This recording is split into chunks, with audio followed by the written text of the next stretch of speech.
let you in deeper than I let anyone else before. Fell in love with my broken pieces, took them all and made them yours. Didn't know what my heartbeat needed, skipping out, no I can't keep score. When I lose my breath, boy, you got me breathing. Oh, every little thing you do, every time you hold me, take me higher, higher. Every little thing you do, every time you hold me, take me higher, higher. Oh,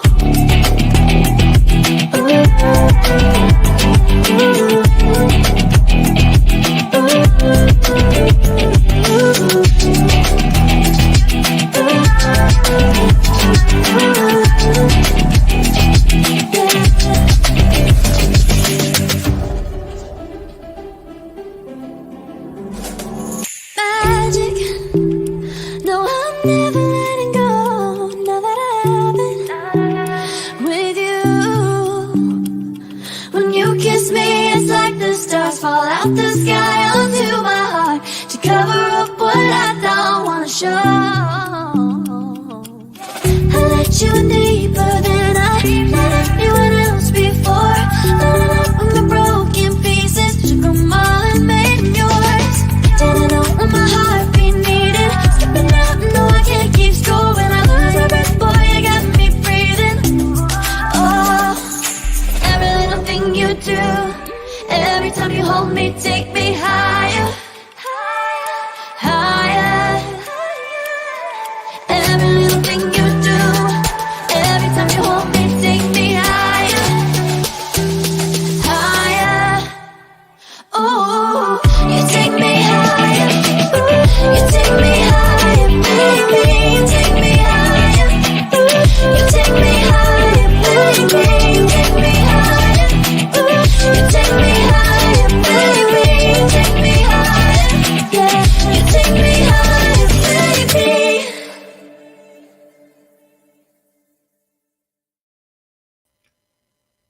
After several weeks off, the Main Mafia is back at it once again. Welcome to Saturday Night Vibes.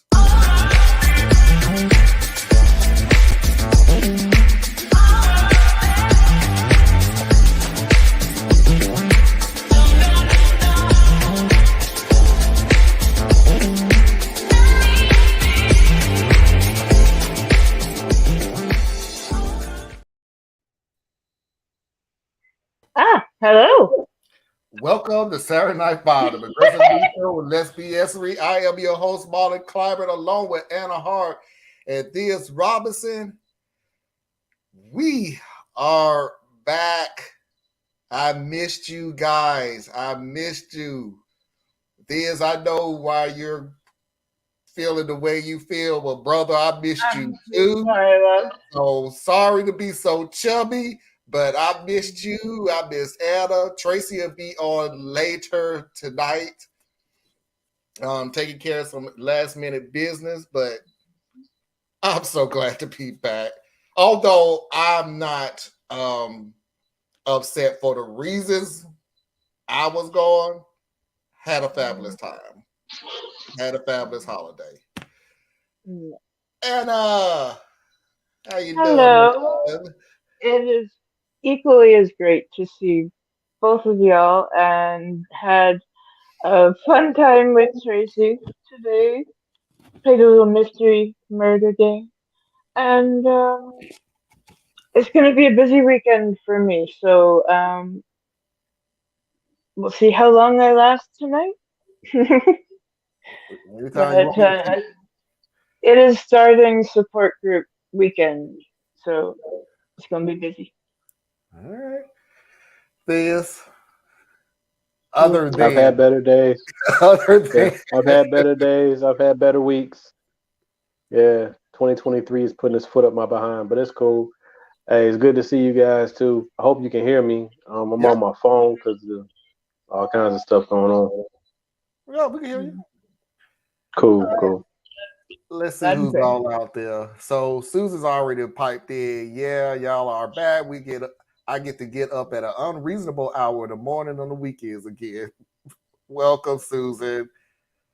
And hey, Mickey, I missed you so much. And Susan, I missed you too.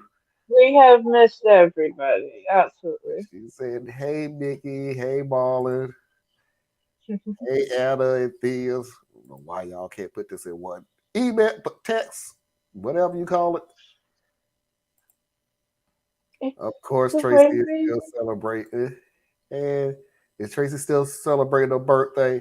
No, she just had something else she needed to take care of real quick. But okay, never mind. She's shaking her head. Yeah, so yeah, she's still celebrating her birthday. Okay, so without further ado, let's get this party started.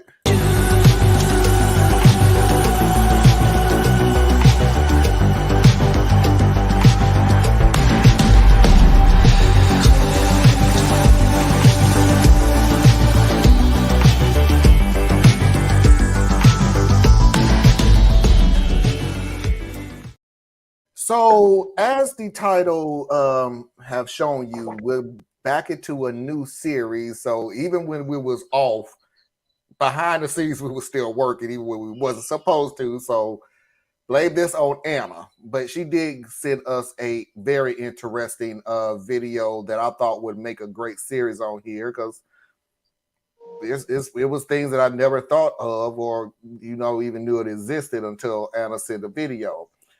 And it's called Collective Illusions. And before I even pipe in to tell you what I think of it, let's go ahead and just get it from the author's mouth what collective illusion is. Collective illusions are situations where most people in a group go along with a view they don't agree with because they incorrectly believe that most people agree with it. It's not just that we're misreading a few people, it is that the majority thinks the majority believes something that they don't. We are all part of creating and sustaining the illusion. We've known about collective illusions for over 100 years. But here's the thing, our cultural and technological conditions have changed to make creating and sustaining collective illusions so easy that they've just proliferated at a scale we've never seen before in history. We have found them almost everywhere we look, from the kind of lives we want to live, to the country we want to live in, to the way we want to treat each other, and even what we expect out of our institutions. And our job is to dismantle them so that when we see ourselves in public opinion, we are seeing ourselves for who we really are. If you create the enabling conditions that allow everyday people to reveal who they really are to each other, social change can happen at a scale and pace that would otherwise seem unimaginable. Okay, so this is also called like AKA Theus was right about a lot of shit.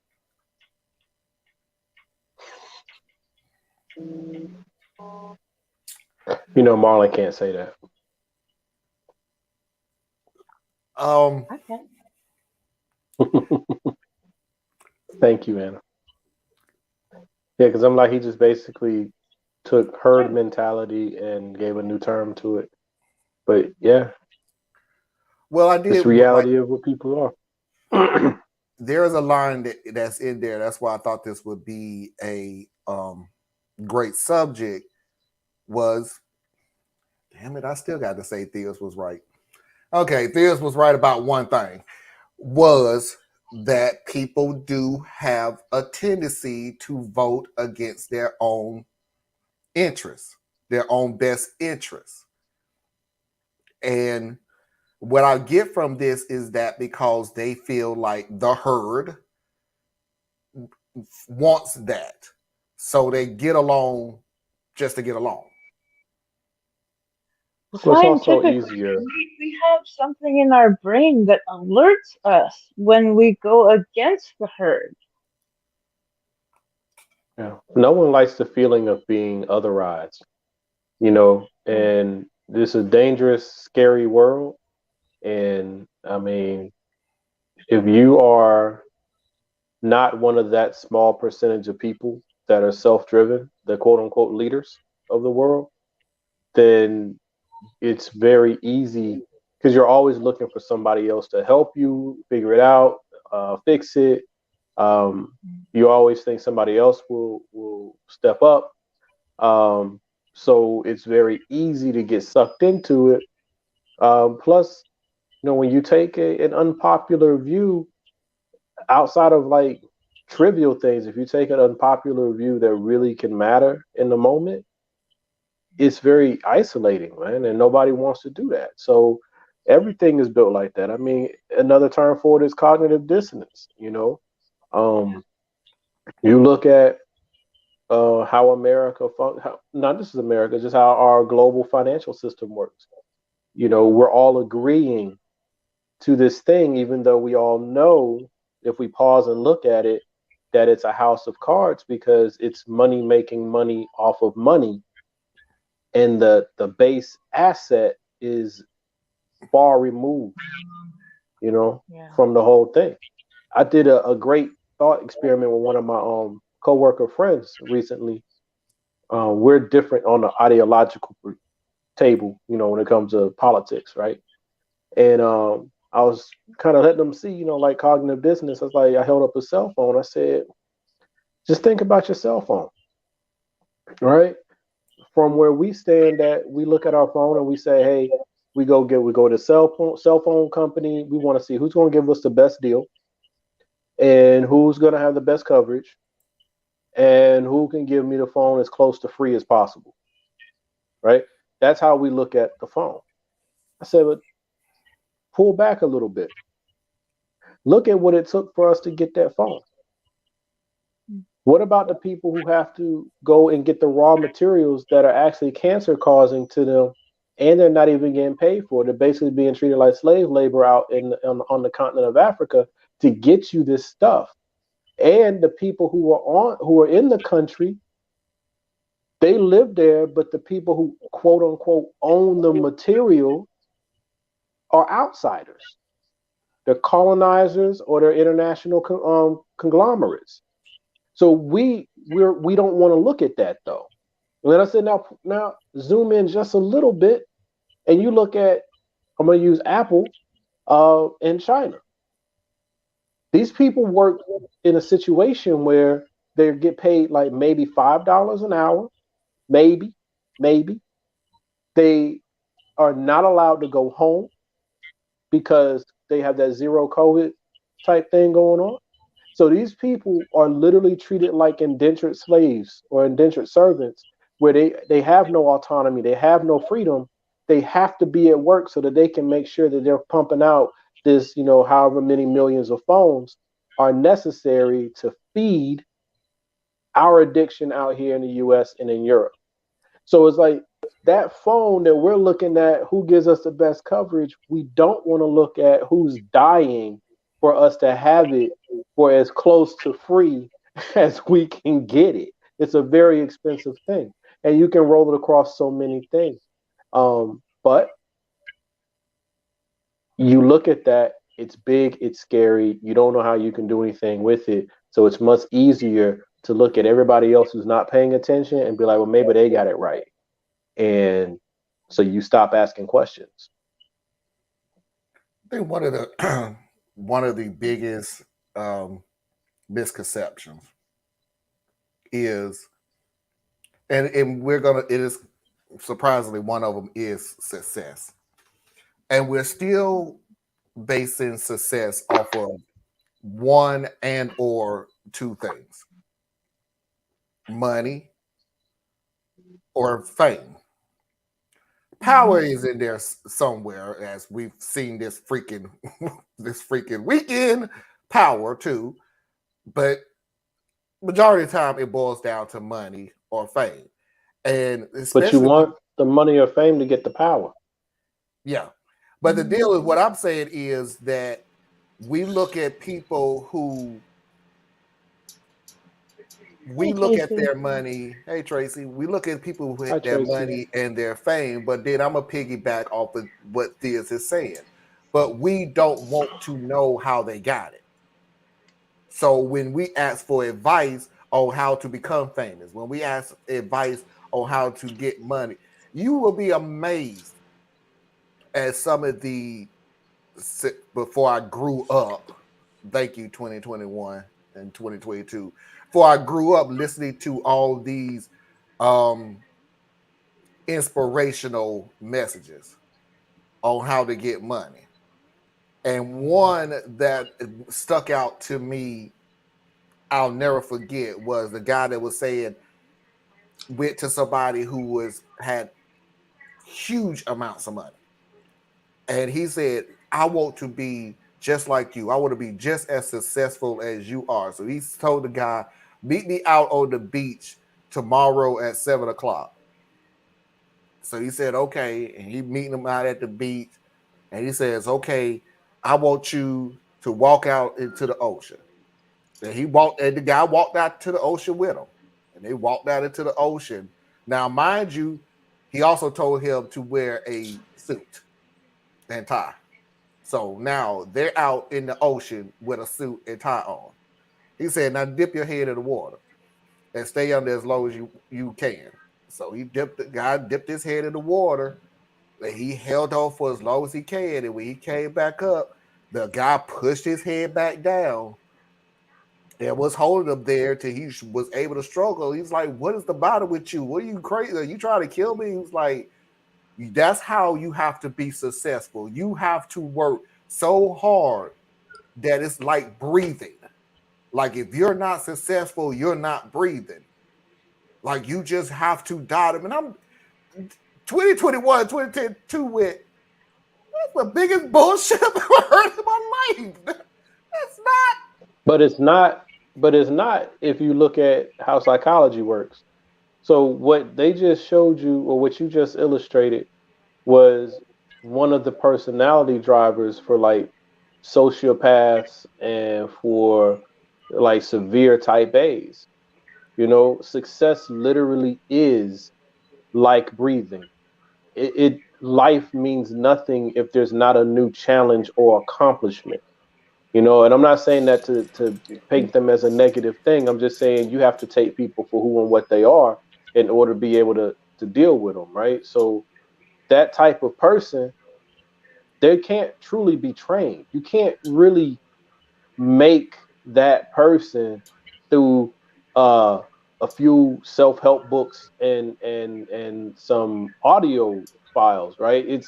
It's literally you got to grow in it, live it, and it's got to be a chemical thing in you, you know, which is why when you look at, they were saying, like, I can't remember what I was, I think it was like psychopath versus sociopath, one of those videos on YouTube or whatever. And they were pointing out that most of your CEOs are technically psychopathic or the other one, sociopathic. You know, they just channel theirs in a way of business as opposed to like, you know, hurting people. But the ability to completely disassociate and only focus on what I can get. Like Trump, he is a pure example of that mentality. He is a shark. He has to continue moving forward always. Doesn't matter. Move forward. Have a setback, go around it. Moving forward. That's that personality. But it makes him horrible on so many other levels. You know, but I think one of the things you hit on there is something that I learned some years ago. And it's like, are you willing to give what it takes? You know, um, you look at most And of most our of the time, celebrities. when we talk about this in more private conversations, we'll be more honest with ourselves. We'll say what we think, even if it might be on the outside of what society thinks. It's can you let that private self go out and meet the public self? The other thing I was just thinking of is everyone I have ever talked to in a retirement home, in a nursing home, they never talk about it was the work. They always go back to relationships, family, and that they wish they spent more time with themselves. Yeah. I think that Yeah, I comes mean, across in one of these videos of people close to the end of their lives, or they feel like it's close to the end of their lives, and it always been that one regret is that no matter how much money they had, no matter how much fame they had, no matter how much power they have, that some of them, if not the majority, because we don't have a number, obviously, but the majority of could have said, I hate that I did not spend enough time with my family, that I just yeah, did. I hear that a lot, bro. But and I Is, know I'm in is my it true? working. I'm not saying it's not true. I'm just saying like you at the end of your life, you about to check out. Of course, you start changing your priorities, man. It's like old people, like really older or elders. That's where do you find most of them Nursing in home. houses of worship, right? They start focusing more on the heart and things like that. Some of them because they're trying to get right before they go, and some of them because they've been so busy their whole life that they want to tie into something that means something, and that's what they end up connecting to. But I'd be willing to bet that you can't make a clean break on this, right? You can't say, okay, well, I wish I had spent my time with my family instead of building this career. But that career you were building, isn't that how you took care of your family? You know what I'm saying? Did you want your family to go through the struggle the whole time? So it's like it's a blend. It's a blend. You got to find some weird kind of balance, and it's going to be different from each person. But like I mean, I love my kids. They're everything that matters to me. They're everything, right? But my biggest pain point, is that I can't do better for them according to what I think I should be able to do for them right now. You know, and I spend a lot of quality time with them. So I just don't know, man. I think it's just you talk to older people in the retirement home. First of all, I bet some of them really do wish they had more money because they wouldn't be there, Mhm. right? So, but then some of them had money, then their family just didn't want to take care of them, and they shoved them off into a corner too. We put them in there I anyway. see So, that a lot. Yep. Yeah. All right, we're going to move on to the first collective illusion. And when we come back, Tracy will have the first word on it. Because according to Tracy, if you're not speaking, then you're the murderer. So I don't want her to look like the murderer. So I'm going to let Tracy, Theus, you'll see the video. You'll know exactly what I'm talking about later. yeah, I'm So sorry, Tracy. I don't want Tracy to look like a I'm murderer. So I'm going to let her speak first. So the first collective illusion is trust. Given the profound lack of trust in society today, we often look for the cause of that in each other. I don't believe that's true.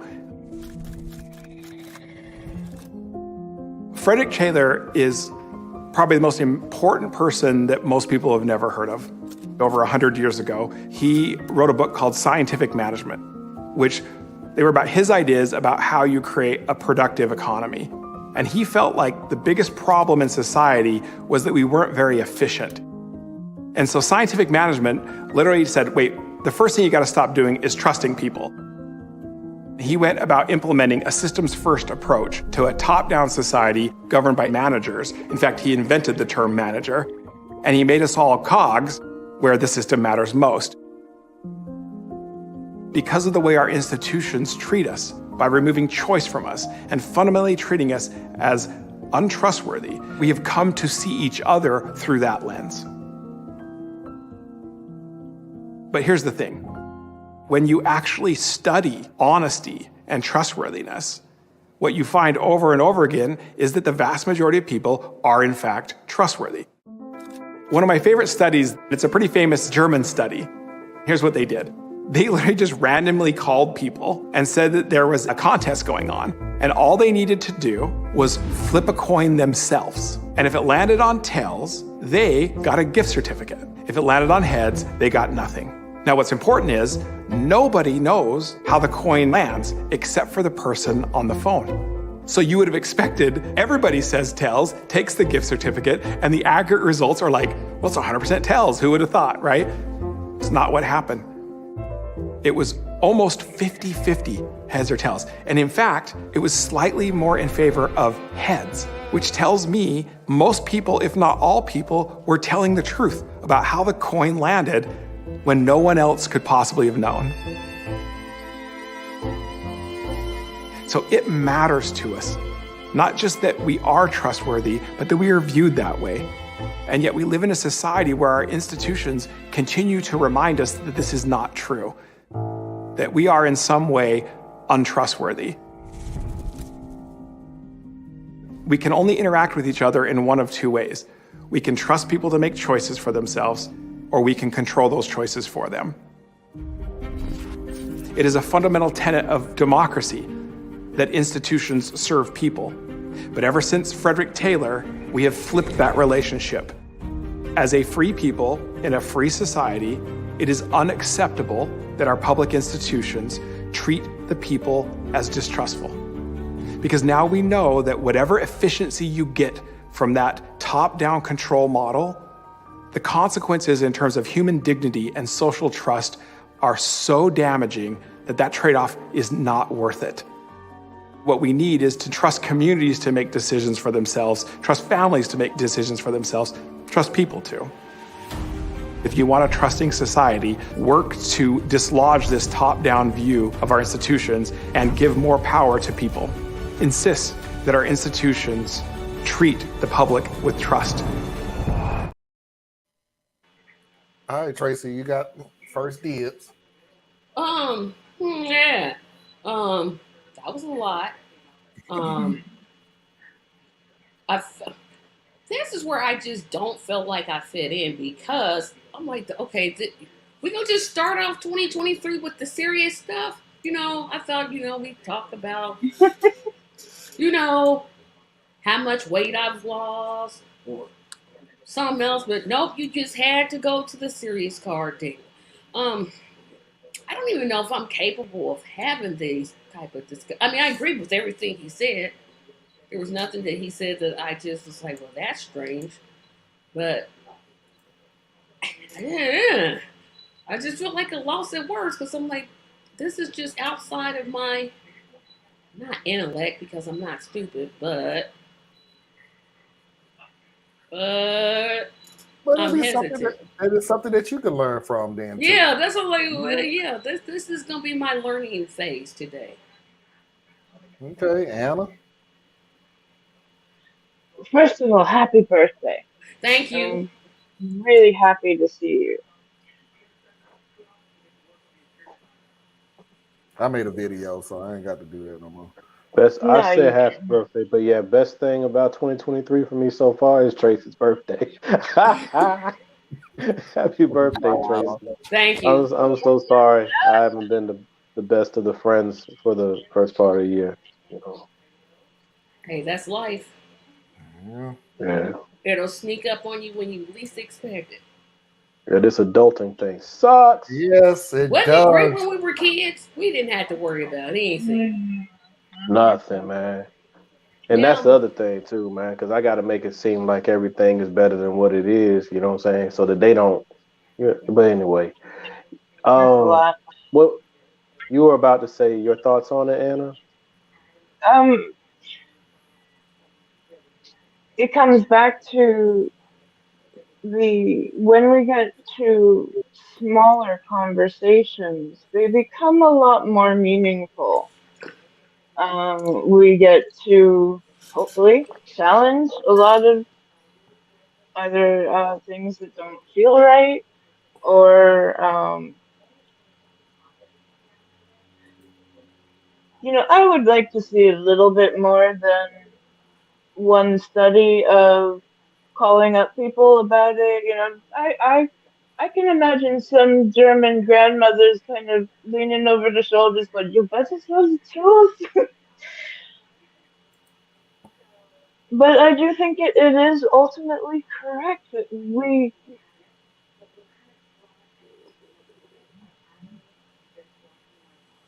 with some exceptions, of course, we're all in the same boat, struggling to understand our emotions and how we respond to things and how we even take things in.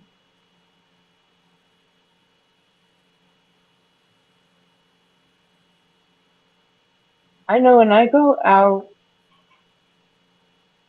I can have a great conversation with somebody.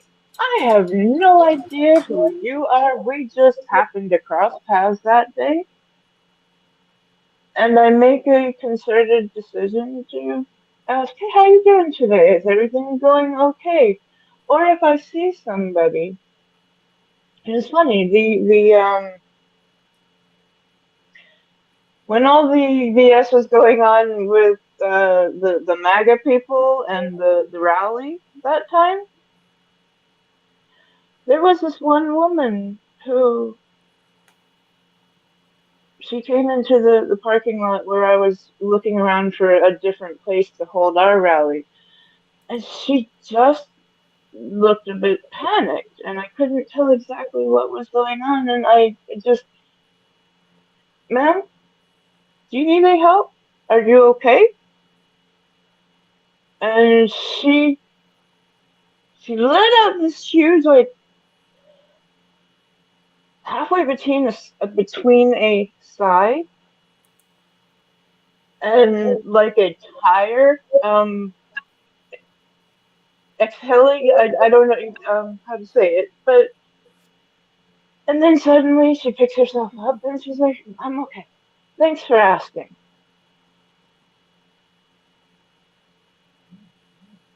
It was surprising, but the entire way she walked away was different. Little things like that can make a big difference.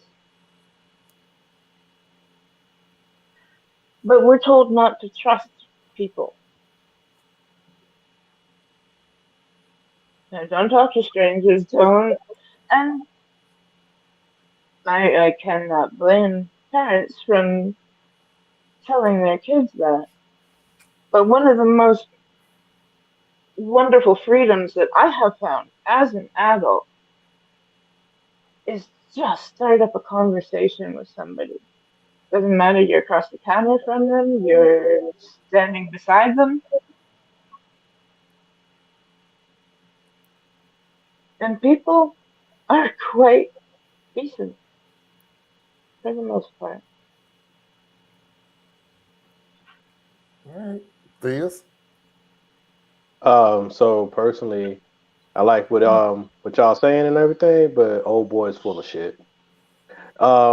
And the reason why I'm gonna say that is because he's not making the adjustments. I mean, if you only narrow it down to inconsequential uh, events, it's all about how someone views that interaction or that situation, how honest or straightforward they're going to be.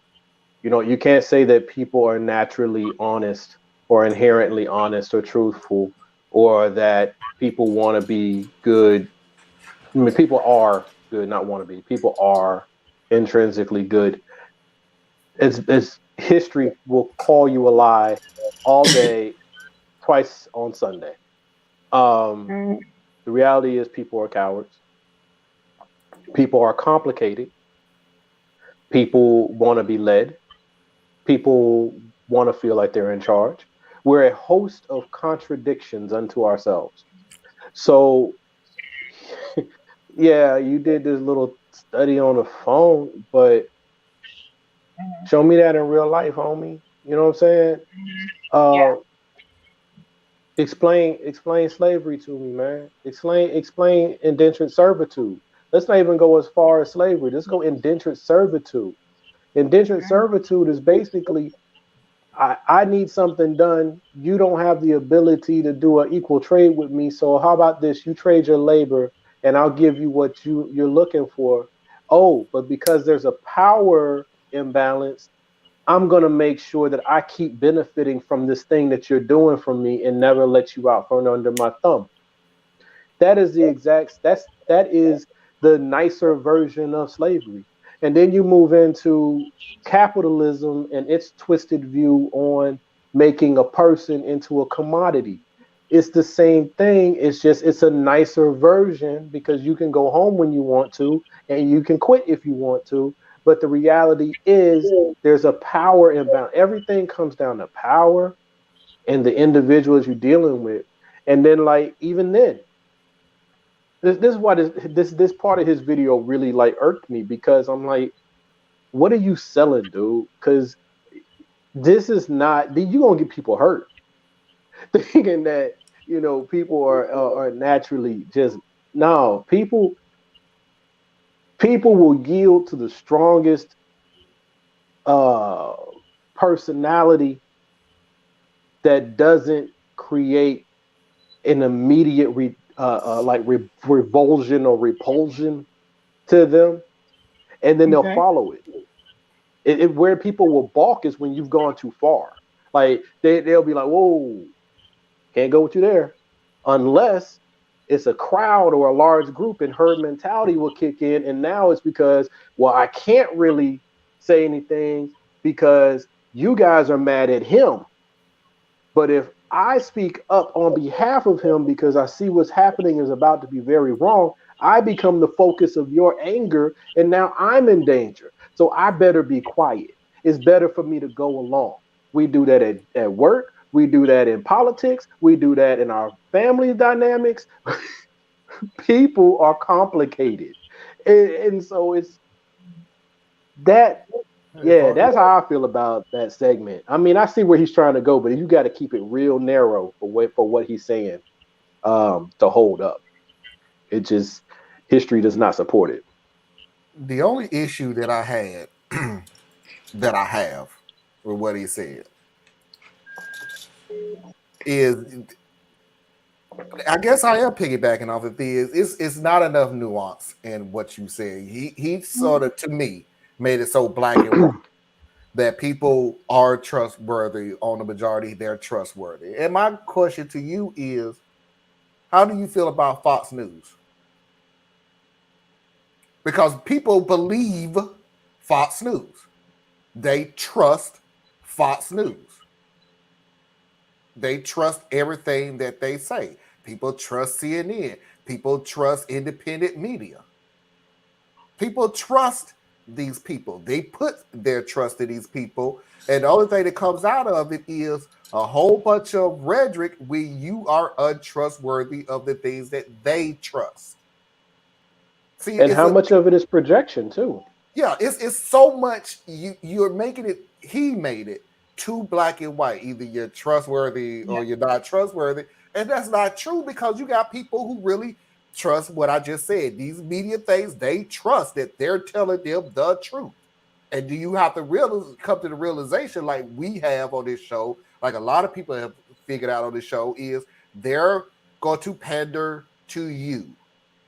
They're going to say what they're supposed to say. They're going to put up the stories that they know that you want to hear and want to see, and they're going to do it since they're 24 hours a day, 7 days a week. They're going to put it on 24 hours a day, 7 days a week because they know you trust us. So we're going to... Marlon, go ahead. I was gonna say I get where like part of what he's saying, like he's trying to take it from like a one-to-one type thing, like looking at the human being as an individual. And I still call a lie because like you just brought up with corporations, right? You use media, but we can go across. I mean, you start looking at what Coca-Cola does to stay on top, and you be like, whoa, right? So even the corporation is filled and run by people. Like corporations in and of themselves are not a problem. It's the people. Oh, yeah. So we've decided to run business a certain way. He pointed at this one guy who he blames for the corporate hierarchy structure. But here's the thing. Done right, it's not a bad thing. If you look at the corporate structure, and if everybody actually were trustworthy, good people, then this is a whole bunch of different skill sets and talents that sit at each rung of the corporate ladder. And if everybody is doing that from the standpoint of being a good steward and a caretaker, then the corporation would take care of everybody in the corporation and their clients and their customers. But people are inherently weak and fallible. So we look for opportunities to bunch together to create a strength that we ourselves don't feel we possess. And then we use that strength to try to get a little bit of an advantage on somebody. And then that's where it all breaks down. So at what point does the individual get a pass just because they're a part of a group? Personally, I don't give individuals a pass. I am big on on personal accountability. I'm not saying you're gonna get it right. I damn well don't get it right. But I own everything I do. And you should too, people out there. Every decision you make, that's you. Everything you decide to watch on TV, that's you. What you listen to music, that's you. Everything is you. It's not all of you, but it's all a part of you because something inside of you is saying that appeals to me. I want more.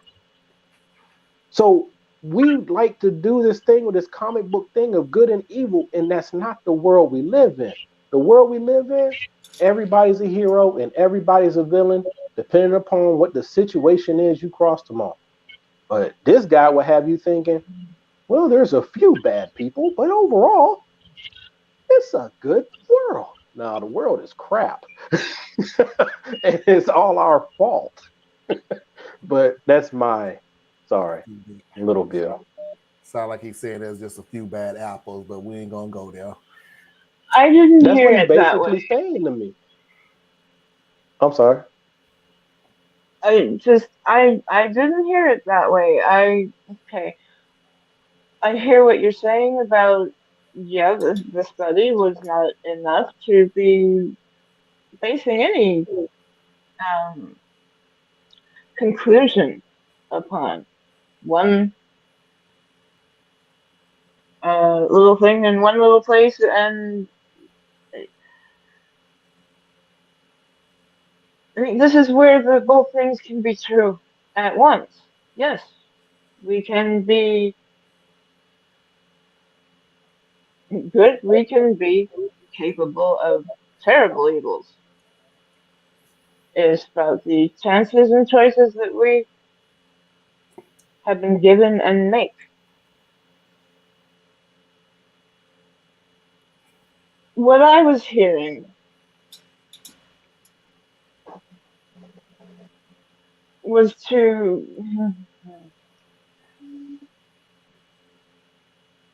strip away a lot of the rhetoric that we do hear in places like media, and if we can have the strength to be honest with ourselves and say what we truly feel, what we would say in private, that we would say that in public. But what if what you want to say in public is still really bad? You don't even have to go there. It wasn't this the argument that we had of all of 2022, of all of Trump, that these people are coming out and saying the quiet part out loud now because what? What's going to happen?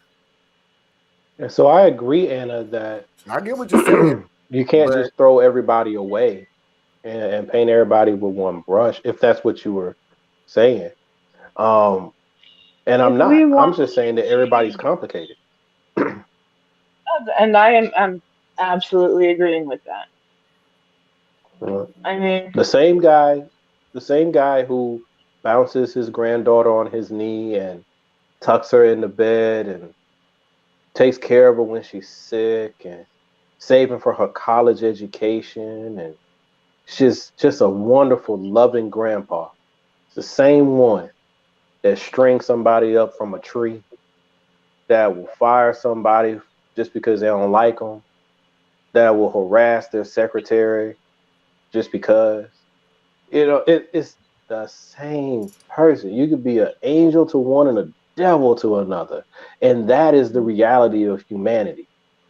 And so let's go a little deeper than that, Theus, because let's not go him and then the outside world. Let's go him and let's go with him and who you was talking about. That same grandfather, loving, caring, bouncing knees, save college and everything else. Whole kit and caboodle. Love this child from the time she was born. There's nothing on the face of God's green earth that this man would not do for that girl until she comes out the closet. And the next thing you know, you are no more part of this family ever again. Yeah, different people got third rails, Yeah. They do. Today is Saturday. I'm trying to really lighten this stuff before just went like, and with that, we are literally going to close the first hour early. Because the second hour is everything that Tracy Woes, the ooh-wee, the oh my God, the you have lost your mind type of show, and I got a lot of it in there. So we are going to close the first hour a little early. If you're new to this show, it's 2 hours of this show. So I usually give everybody a 3-minute break to reboot and refresh, and we've come to that point. So stick around for the second hour of Saturday Night Vibe. Stay tuned.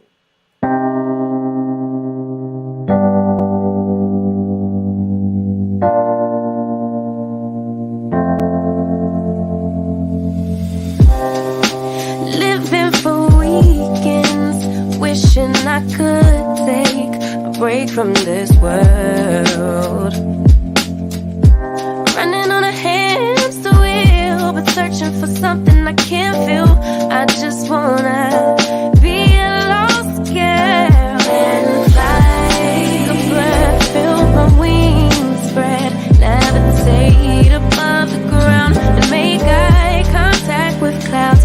Now I'm rising, I'm soaring above it all. I just wanna be free, finally, I wanna be free, finally, I wanna be free, finally, I wanna be free, finally.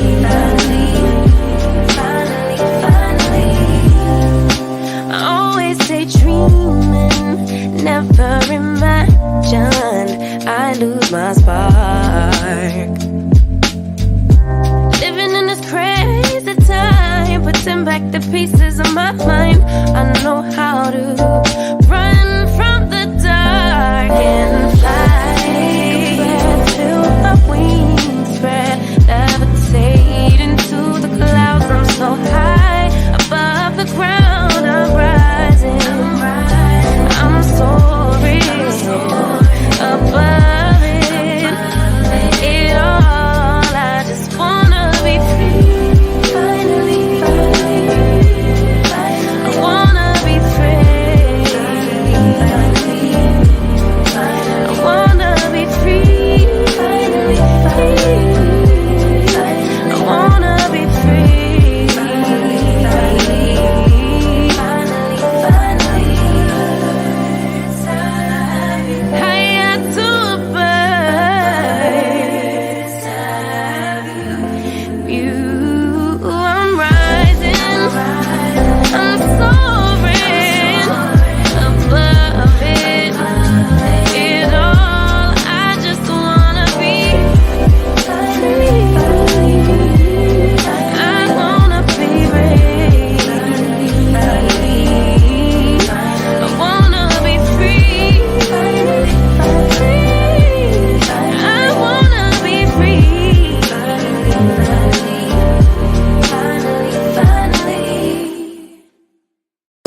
Okay. Everybody switched positions at the bottom, but okay. Welcome back to Saturday Night Vibe for the second hour. This is the part where I was hoping I can still do. So here we go. Don't forget that Radical Truth to Power is tomorrow at 8 p.m. Eastern Standard Time live. If you are new, please do not forget to go support Tracy at a Better Tracy Media page at patreon.com. Please do not forget to support Thea's at his page, patreon.com complex mind. Please do not forget to support me at patreon.com Radical Truth to Power, exactly where it's spelled, capital R, capital T, capital T, capital P. Please do not forget to support Anna and all her endeavors at BoreliaEtc.com. Learn something that you didn't think you needed to know, but you do. As always, if you need to email anything, you can email me at radtp@outlook.com. That's radtp@outlook.com. I think you did okay. Best I can do. All right. So without further ado, let's get into it. Everybody's favorite. Am I the a-hole?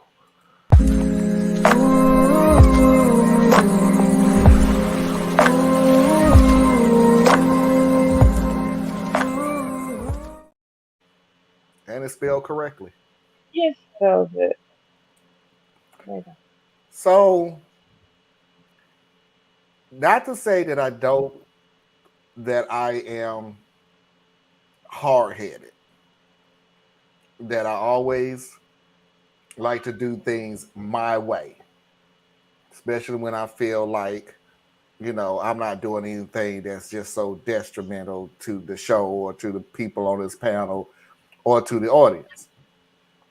However, I did listen to one complaint for the longest time that I did switch it up a little bit. And that is, I did sort of find somebody else to read some of the Am I the A-hole stories instead of the guy who y'all keep complaining has the funny voice and irritating and everything else. Not to say that he's not going to be around, because it just really depends on the story, but I did find a second and a third person. So at least I can mix it up even a little bit more. So I did listen. Somebody knew. So here we go. Demanding to attend his ex's funeral. I'll admit that I'm biased right off the bat. I couldn't stand her. I call her his ex to myself and others. He called her his friend. We're all in our early 40s. She passed recently from aneurysm. I've been with him for 10 years now, but he had known her for 20 plus years. The way he tells it, they were friends in college, decided to date, got married, then realized they weren't a great couple and decided to just be friends. All that happened years before I met him. He was clear early on that she was important. A couple months into dating, it came up that his friend was actually his ex-wife. He explained the above to me, saying that she was one of his closest friends and that it was purely platonic. I expressed some discomfort at him being so close to an ex, and he told me, "That's fine. If you have a serious issue with it, let me know now and save us some time. I'll choose her. I like you and all, but I've known her for over 12 years, and she's one of the most important people in my life. You'll have to be okay with that if you want us to be a thing." When we were engaged, I asked again. He gave me this perplexed look and asked, "Why would us getting married affect my friendships?" I sucked it up and went along. I resented every moment of knowing her, especially when we had to be social. She understood some part of him that I couldn't. Her husband was friends with mine as well, so it's not like I could use him as an angle. He'd have lunch with her. They'd go to their geeky movies and whatever. The few times I brought it up, he said, "We had this conversation before. You had your chance to back out." She passed after they had lunch the other day on her way to the car. He spent a bunch of time crying, but honestly, I was relieved.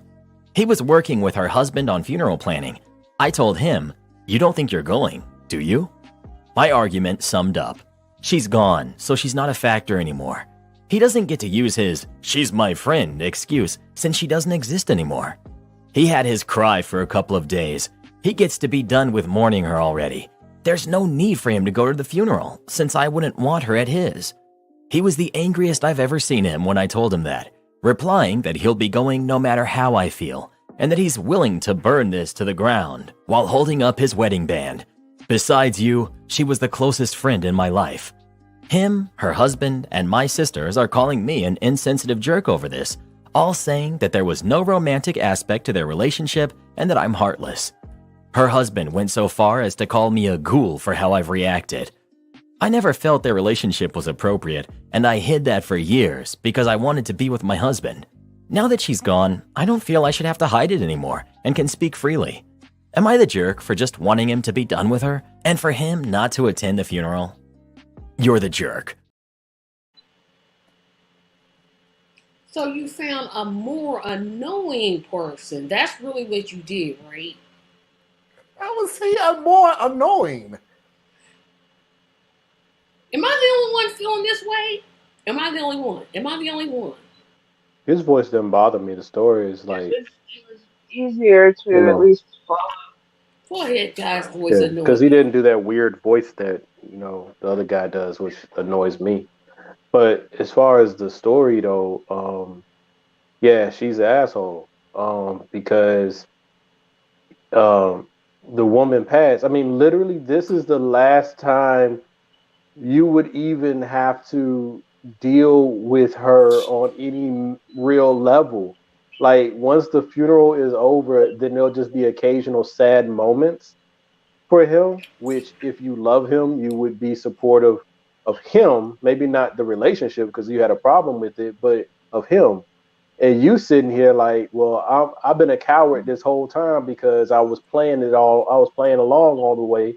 And now that she's dead, I can act like the big girl and be like, nah, you can't. Look, for real, come on now. Um, I'm 100% with dude because like I don't He kick it with told my ex-wife just because out of respect. You know what I mean? Like I have always had a policy since I was in middle school that exes and currents don't mix, right? But my ex-wife is my friend. You know what I'm saying? And so now I'm not gonna be going nowhere with her because to me that's disrespectful to my wife. But this woman knew what it was when they were dating, right? And him saying, look, this is what the situation is. Let me know now so we can go ahead and end this here, because that way neither one of us can get hurt. We can just kind of chalk it up. I'm like, yo, that's exactly what I would say to somebody. You know what I'm saying? And but yeah, she an asshole. How you gonna tell somebody they can't go to a funeral? That person's dead. You know what I'm saying? Come on. Get through the weekend, let them go to the funeral, and then whatever. But their relationship is done now. Because as soon as he put that ring up, like I'll burn it down, Oh yeah, yeah, yeah. she has crossed the line. He is done. So yeah, that's my Anna, take. go ahead, Anna. Oh, I'm sorry. I very much agree. He he told her. He told her not once, not twice, 3 times, I believe it was, and it was the same every time. She is my closest friend. Now, my mother told my stepfather, "You're going to have to accept that this is one of my closest friends. Plus, we have children, and so we have to co-parent." But they also they stayed in a band together for like 16, 15, 16 years, and they had that conversation for once. And for sure, my my stepdad, who is now my dad, he is now more supportive of me than my biological father ever was. Funny little twist there, but Matt always respected that, and I respected the hell out of him for that.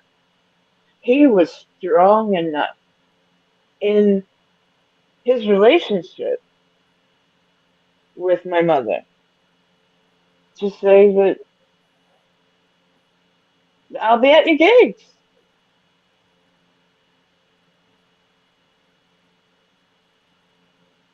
That is a healthy way of living.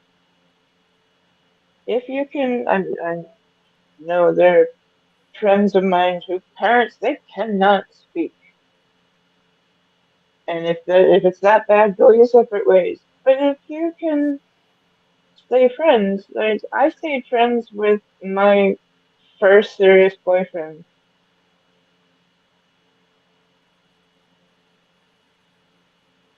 for quite some time, and I never saw the need to give up a bit of my past, especially when we came to a good place in our parting. Is one of the first things abusers do is cut you off from your friends, from your family. That starts to feel a bit like that. Well, Nah. I would toss in something.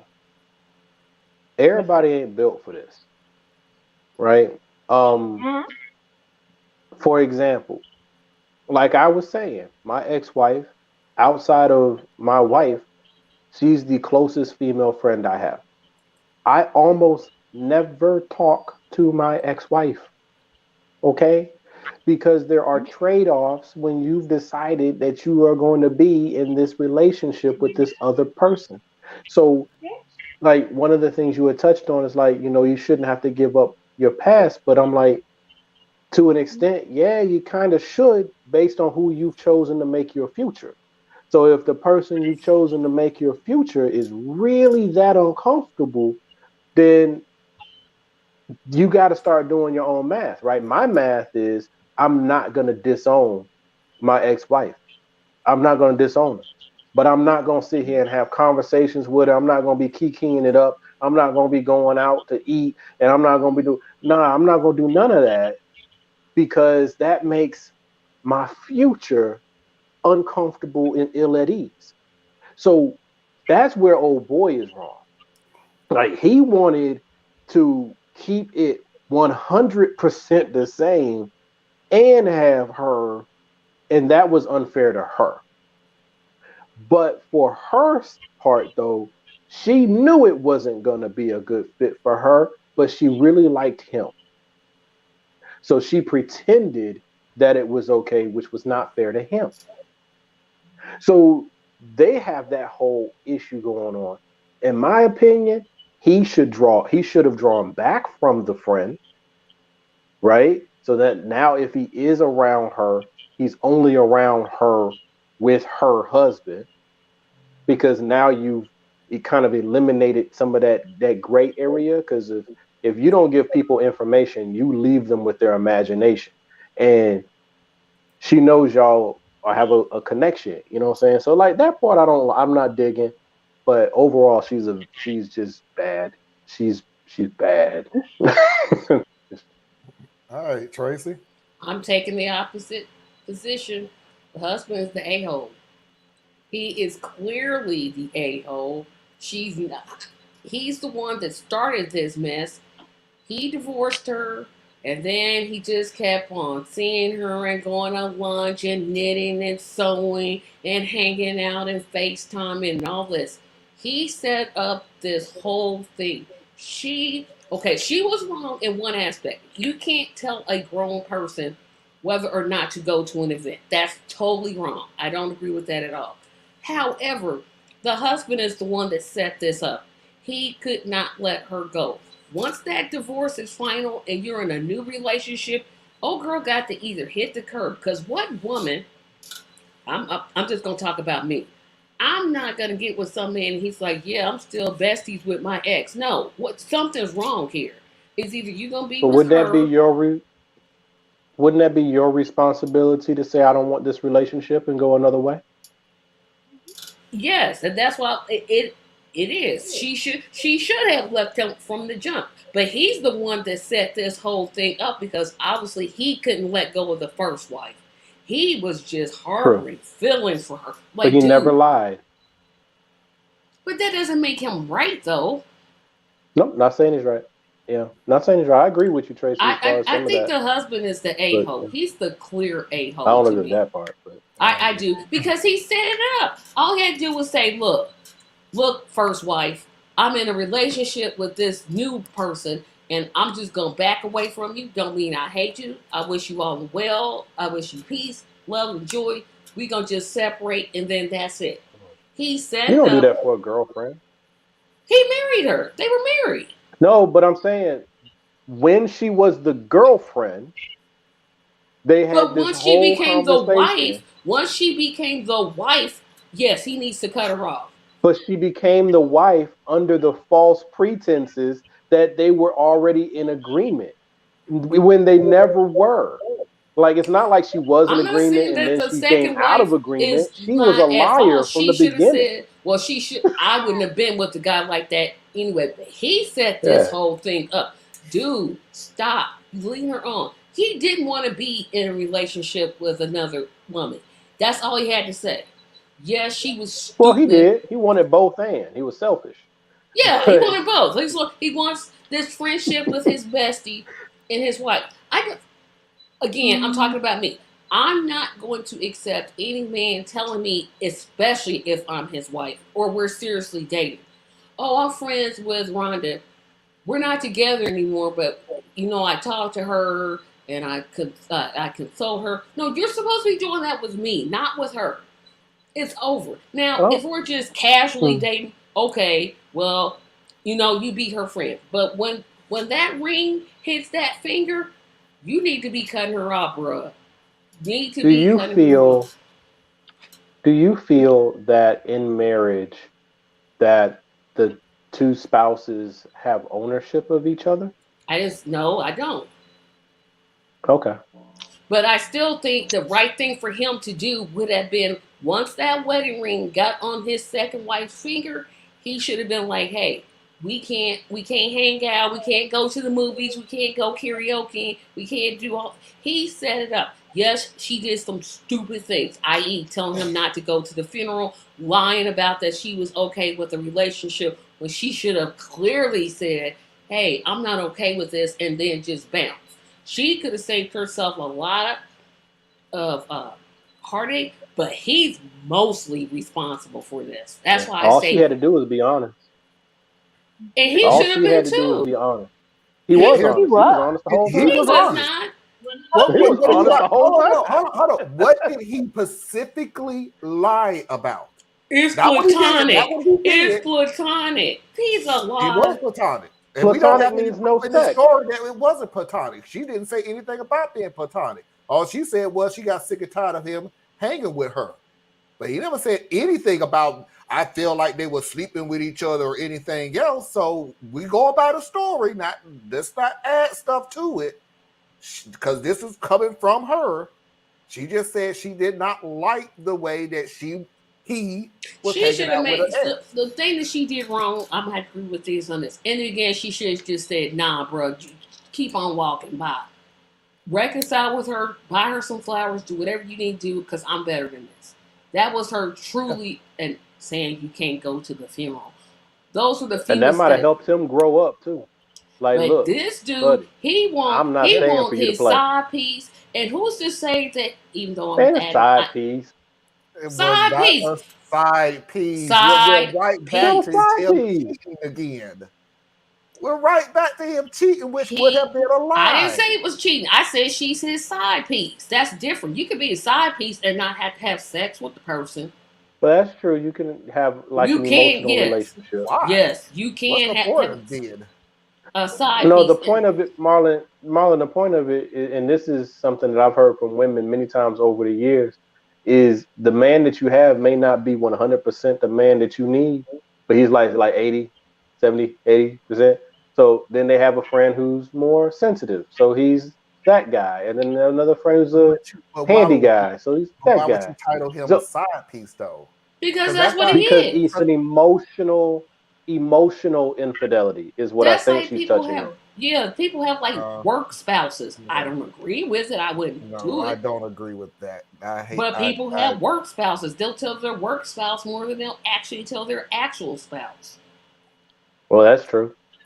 But I mean, here's the deal. I've Here's the seen deal it. I got. But yeah, But the different husband people is the a serve hole, different period. purposes. Here's the deal that I got with this whole situation. I am gonna give the dude 1 out of 5, 1.5 out of 5, honestly, because although you was honest with what you were saying, I will give that to you. Me, Thiz, and Anna said that, and Tracy, that we agree that you did tell her that, hey, I'm not going to give up my friendship on this. You did say it. What I'm giving you the points on is what you're saying it about. Like, dude, you got engaged to a woman. There is something in you that's sitting there that should have said, okay, I need to pull away from her because now I'm literally marrying this woman. That everything that I felt with you, I need to pull it just slightly away because now I need to put a little more energy into my wife. Now, that being said, lady, you have done absolutely nothing different than what I have grown up seeing and hearing in a lot of relationships. That the more and more that you get with X, so I'm not saying men or women, the more and more I get with X, the more and more I'm going to change about them what I never liked. And then when it don't happen, now woe is me. And we have found out over and over and over and over again, that's not how it works. That's just not how it works. If you don't like something about somebody, bounce. And he gave you the opportunity to bounce. And no, I really, and you said it.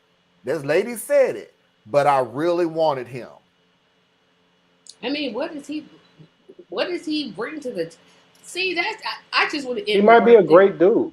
He may be No, a he great might be a dude. Dude great Really, dude. said really, it literally, may be I will put his wedding ring in the air and said, I will burn it to the ground. That because dude ain't I right. would. and he said No, that that. dude is Because right he because learned it the was He actual on the said woman. I'm basis. not burning my he marriage said he down to the literally ground over said some that friend. on No. what she said. He It said, wasn't "I will about the burn it friend. to the ground because you're sitting there telling me I can't go to the funeral." Yes, That's what he did it. it wasn't about. This wasn't about just. This Oh, that wasn't was just after she died. about the Okay, friend. yep, okay. This, yeah, I'm like, you literally entered this relationship with me under false pretenses. You continue to allow this to continue to be the situation for years. Now, granted, I personally say he was being selfish and he should have reorganized that relationship because he now is moving this other way. But that Yeah. wasn't their discussion or agreement. So she has been literally lying in his face this whole time. And then at the end of it all, because at this point, this woman wasn't just an ex-wife. That this person was his best friend. This was like a Yeah, sister like to him. So, were you gonna tell me I can't go to my best friend or my sister's funeral? Man, I don't need this marriage if that's the kind of person that you are. Let's burn it all down because there ain't nowhere for us to go from here. Because we Yeah. don't like each other, trust each other. It's broken. And be honest with you, it's still burnt down.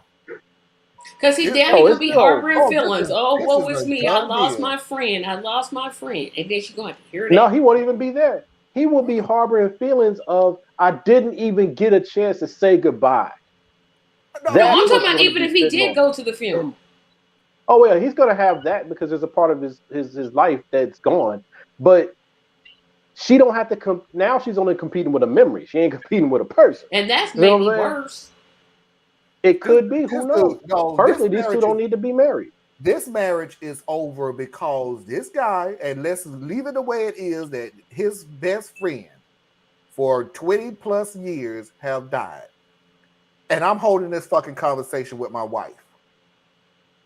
Yeah, I'm not Right. saying Not she putting wasn't not wrong putting for the saying funeral. don't go to funeral. That was obviously Yeah, wrong. not But putting the he's the funeral cause. together, which is He's the always. I lost my best friend. That's one. I'm putting a funeral together with her husband.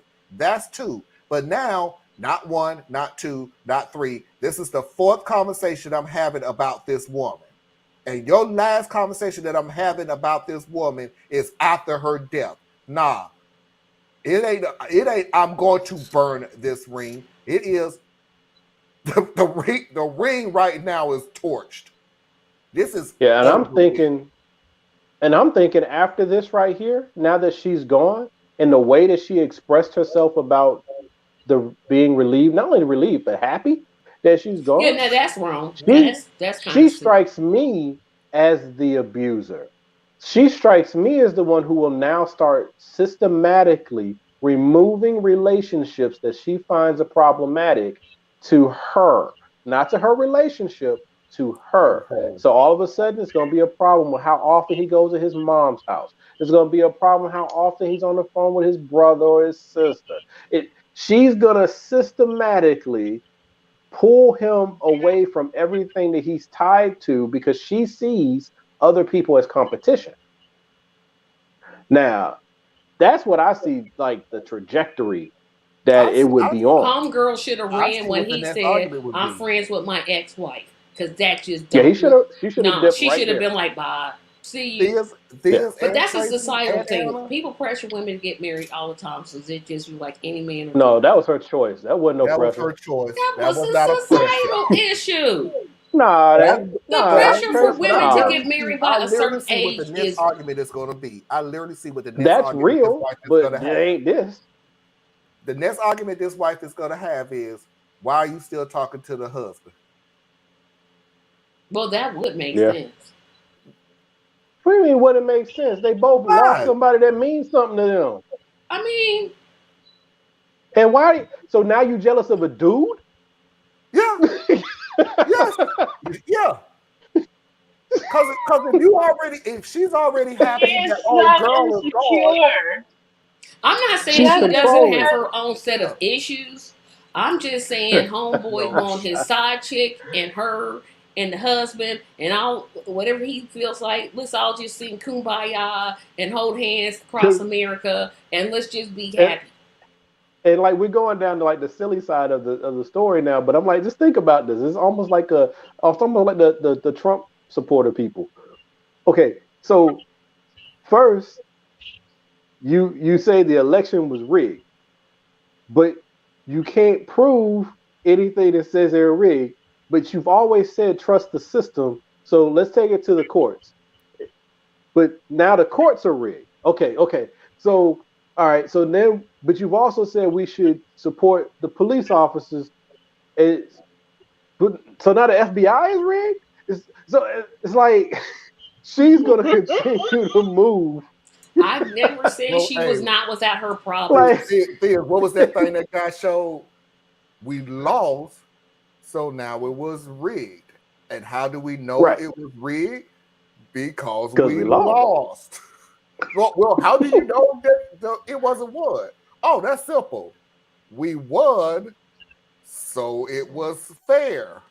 And we knew it was fair because we won. So Right. let's Like flip it over to Listen the here, so let's Kevin flip it. McCarthy. We the cannot the keep going. relationship was No, I the actually would have won on relationship my was first bad I because of would have the won on my ex-wife. first vote. So sorry. I'm not gonna stick 14 times and no. Mm-mm. After number Yeah, two, and I pretty much know that I'm going to break the record that has been held for over 100 years. 200 now. They hadn't had this since before the Civil War. I'm done. I'm a step down. Y'all go get somebody else. Y'all ain't gonna put me in the history book. Sorry. Gonna go sit up in here in this corner real quick. I don't even care. My problem is with the Democrats. Cause and I'm not gonna stay on this for long, but the Democrats, they are gonna do like they always do and pretend like this means they shit don't stink. Okay? And they gonna Yeah, sit look at here and us. be We like, were look, unified. we had a unanimous vote and the people are behind us and we're the people who use decency and blah blah blah blah blah. Like, Hakeem Jeffries' speech was good. He delivered a good speech, except for the alphabet thing. A little much on there, Hakeem. But you were trying to be Obama Jr. I get it. All right. So good speech. Way to go, Hakeem. But the fact is, your policies of the segment of the party you represent still does not fight to deliver those things you said you want to do. But it was pretty. So I mean, it was a pretty speech. But the Democrats still need to be fixed. They need to be reckoned with. But so long as the Republicans are so gosh awful, they are able to escape accountability. Because no matter how bad the Dems are, everybody's looking at the Republicans like. Thank goodness I missed his fake beat. Oh yeah, I'll save it for tomorrow. We will definitely be on this subject tomorrow. I don't want to use up our energy. Yeah, because he ain't worth it. 14.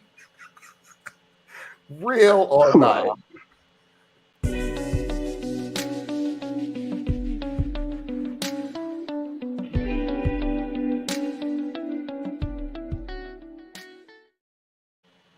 Now, I'm going to give everybody a fair warning. This is going to be a little long, but it makes a point. And I put it on the real or not, but I'm going to let you all know. Get over yourself. But I'm going to let you all know that there is a twist at the end. My wife and I have been married for 3 beautiful years. The problem is, she doesn't enjoy my hobbies as much as I do. My wife used to happily join me on adventures such as camping or fishing. Now, she won't so much as go on a simple hike with me. We have a 7-year-old kid, and ever since we had the kid, these adventures have been a little tough to plan and follow through with, which I understand, but that can be hard on me. I like to get out at least once a week to clear the mind, but now that's been reduced to around once a month.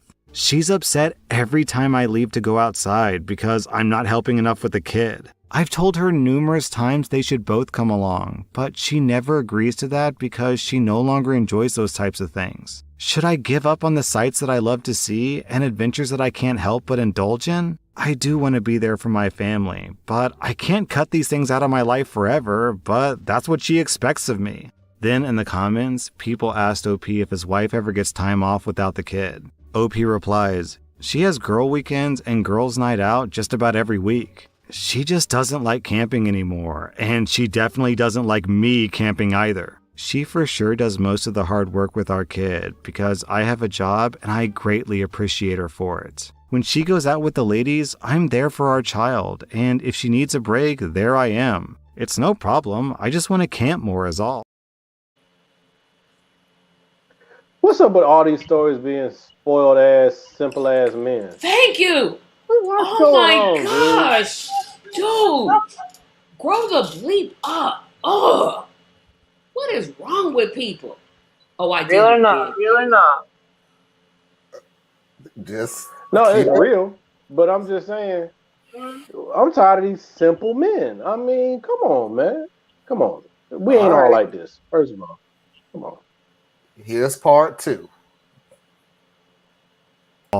This past weekend, my kid and I went on a 2-day camping trip for some father-son bonding time. My wife doesn't like camping herself at all anymore and doesn't even appreciate our kid and I going. This is a big hobby for me, and I wanted to share it with my son. Usually, we argue a lot about my trips, especially if I request to bring our child, but this time, she was oddly cooperative about the whole thing, but she still insisted that she wouldn't join us. I was surprised, but didn't question anything because I was so excited that she was finally allowing us to go, and I didn't want her to change her mind. I thought that we had finally found a common ground and that the arguments were ending. I was wrong. My son and I had a great trip and returned back on Monday. We expected to come home to an empty house because my wife should have been at her office for a few more hours. I walked the kid up to his room because he was exhausted and ready for a nap. After, I walked into our bedroom to find a naked man in my bed. I recognized him as my wife's coworker, whom I've met numerous times at our work functions. At first, I was in disbelief and even wondered if I had the right house. Then, my wife walked out of our bathroom, also naked, and I had no more doubts.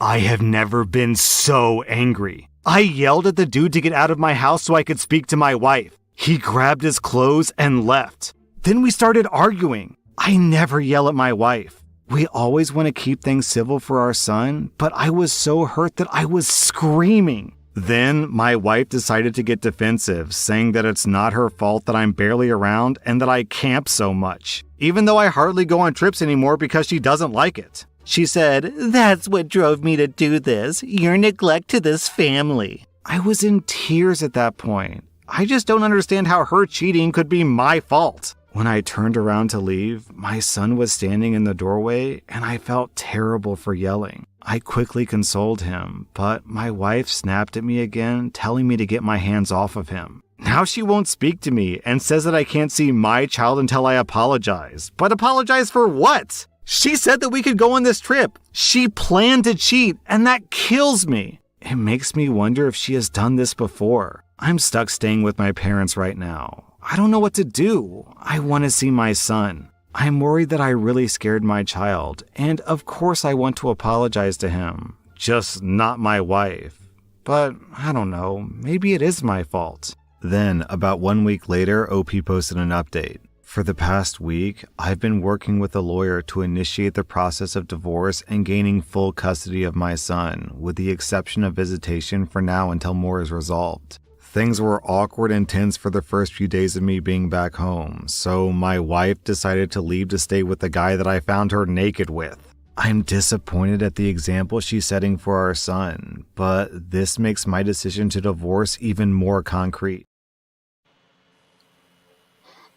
Why did I see that one coming? Yeah, I kind of picked up on that too. But still, simple ass man from the first part of the video. Second, cheating ass woman. Second part of the video. He did the only thing he could do, and so get the divorce, fight for physical custody, and that's it. I mean, that's the whole story, right? Because you're just lucky it wasn't like a cat like me, because I walk somebody at my house. Now the kid ain't got no parents. You know what I'm saying? So it's like we need to be more responsible about decisions that we make. She wanted out the marriage. She should have asked to get out the marriage. You know what I'm saying? You don't have to cheat.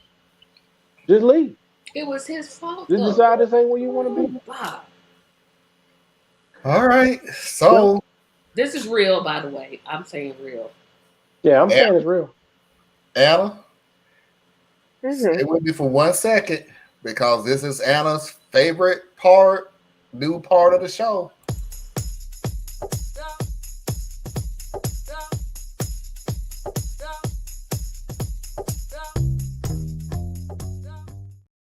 No, there's more.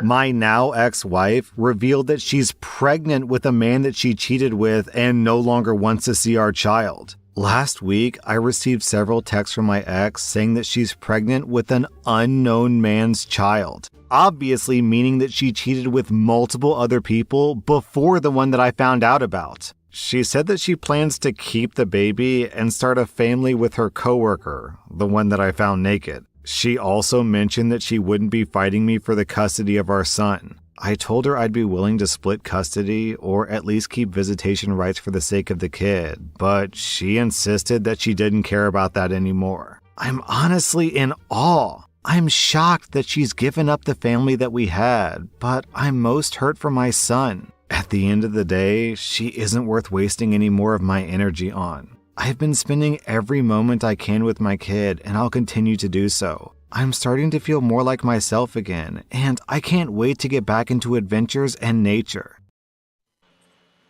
Please Count it don't as a say win, there's homie. more. Count it as a win, homie. That's Well, the best case outcome right there. That right there was a feel-good moment for me. I want to make sure y'all understand something, because there's another simple person in this whole story too. The child. No, simple-minded man. Did y'all catch the part where she said she moved in with the guy the coworker, the coworker, but she's pregnant with an unknown Yeah, because who she's the a father cheater. is. So Yeah, this she just hit the dude, streets. so this dude is gonna sit here and have an unknown child and the cheating wife in his house. Ain't gonna tell him, and she ain't gonna tell him. He probably think it's his. So, hey, not my That problem. would make more sense. Not my If he problem. knows she's a cheater, listen here, people. If they Not cheat, my problem. on their spouse with you, what they're gonna do to you is cheat on you with somebody Yep. else. I don't understand why people don't know Because this. that's their coping You mechanism. reap That's what they what do. you sow. You reap what you sow. Period. I have no love lost ever with cheaters because I've literally said this 100 times and 100 times more. Just leave. Thank you. Just freaking leave. It's divorce. You can get divorced. If anything, okay, let's do the moral thing about it. You cheating on your spouse is more that, but yeah. You do understand it. It is using a whole lot more energy to cheat than to leave. But you lose that sense of danger, Molly. Yeah, The but thrill. she made it worse though when she said, "I don't want to see my child." No, she done. She's done. I'll be like, That's could you? the best part of the I whole would say, look That is here, yes sign or some no. papers to That that effect, because he. Oh, you can. You can sign over No, your as soon You can as she sign said off for parental rights. once she said that statement, I'd have had the lawyer be like, draw some papers up, make sure this is official. Yep. Because she one of them petty That's right. ones gonna come back talking about when things don't work out with the one she cheated with, because they never do. Rarely, they rarely That's do. true. Then she gonna be like, "Oh, we had something special." Nah. Tracy, I can tell you off the bat, she's coming back. They always come back, most likely. She's gonna come back. I made a mistake. Can we start over? Let's start anew. Let's start fresh. Girl, When it's bye. time for him to go to high school, she gonna show up. That's exactly what she gonna do. Because that's what cheaters do. Yep. But now, you know what I'm saying? Because, I got that my policy that says that you can't cheat on a cheater and you can't lie to a liar. But if you don't cheat, just leave. Right? And now it's complicated. It is complicated to leave sometimes. Right? But you don't have to cheat just because you can't find a way to leave. And why You know do what I'm saying? Like, blame the two don't go together. She blames somebody else for her cheating. That's such a low. That's low. Like, no, it's your fault. I don't want to get crass. You have control over your own body, lady. You could have stopped you from cheating. If you felt like there was something missing, I don't know. Speak to your husband about that. Gee, common sense. Girl, bye. Parker, this is why I put this whole story. Because I don't want to get lost in translation. I never did tell you. This is why I put this under real or not, because I, for the life of me, could not figure as blasting as the last two stories is. Story 2 is story 3. And it was blasted. It wasn't this is you finding somebody in your room. Now she don't want to be with blasting stories. You started this whole thing off with she don't want to go camping. I'm like, what the hell did the first story got to do with the second and third? She didn't want to go camping because she was going to bed. She did not want to go camping because she was going to bed, period. But what did the first story got He to do was with setting it the second up. and third? He was setting it up. He was giving you the It was backstory. terrible setting up. Wouldn't she want him to go camping if she was cheating? She wasn't cheating yet. She wasn't cheating just yet. That's where the second part came in. Yeah, we don't know. We don't know if she wasn't cheating yet. No, she wasn't cheating yet. It hadn't gotten physical yet.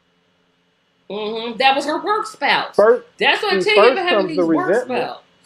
Yep. First comes the resentment. He always going camping. Then comes the anger. Then you go try to find something else to do. So she was on her path.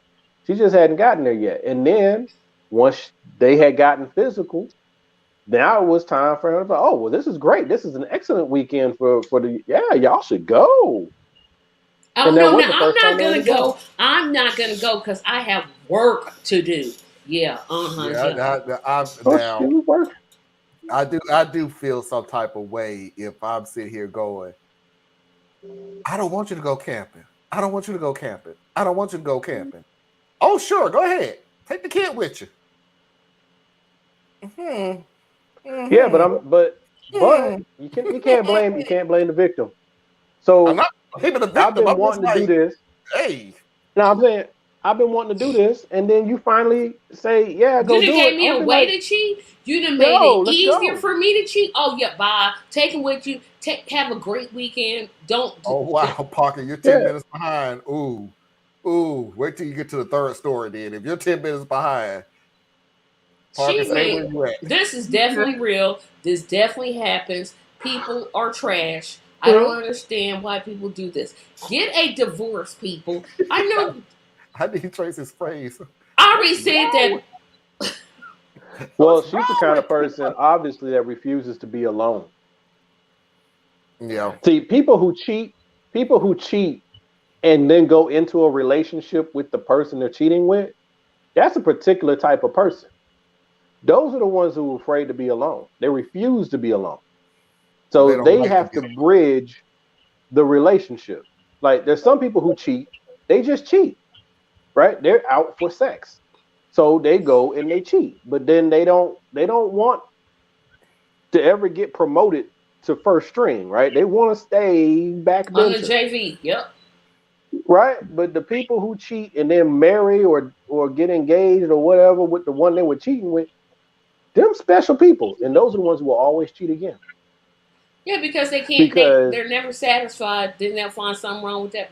And and when something starts going bad, their way of escaping that situation is to go find a new one to get into. over and over she and left her over. child. I mean that was I've the known worst part. heard of a few people who do stuff like that. I've heard I of it. can't imagine it. I I know mean, more dudes. I know too many dudes who stay in relationships just because they can't be away from their kids. yep. That I But they don't do. get credit for that. You don't get credit for that. But there's also Well, on the because other side, there are because women who leave and just don't want their kids no more. That's also rare, but they out there. They do but there are exist. people, men and women, who stay in marriage, and let's go back. Let's even go back a little further. Well, men and women stay in marriage for the kids. That's For the that's children. something that's well known. That's let's well go known. let's go a little further back. But there are people who feel that having a kid is going to save your marriage. Yeah, let's have a child. That ain't gonna save your marriage, Now, dummy. now we're gonna move to then we're gonna stay into this toxic relationship where I just don't want to be with you, but I can't be away from my kids. So I'm gonna suck it Mm-hmm. up being with you for the simple fact of being with my kids. And you And the figure worst part of that, Marlon, The children the pick up worst on part of it. no, that is the woman or the man who initiated having that child in order to lock the other person in. Because it happens from both sides, yeah, because you have the right? one There's that some women who Well, think why that if hurt we have a people? likes to baby feel, together, he'll stay. And then vice versa, men who think that, well, if I get her pregnant, she can't leave. Yes, And I can leave, and it's yes, he terrible. can go. I don't. yeah. Why can't people? Y'all can't make nobody do nothing. Stop this. Stop this. You You cannot can't make people, make Tracy. people That's do just it, though. anything. That's the thing about a manipulative person. They understand that they can't make you But yet they keep stay. trying. What? That's not. No, no, no. They can't make you stay. But what they can do is make it hard as hell for you to leave. That's the game, right? I'm not selling. They're not telling you that you can't. I mean, they'll say with their words that you can't leave, but that's not what they're really doing.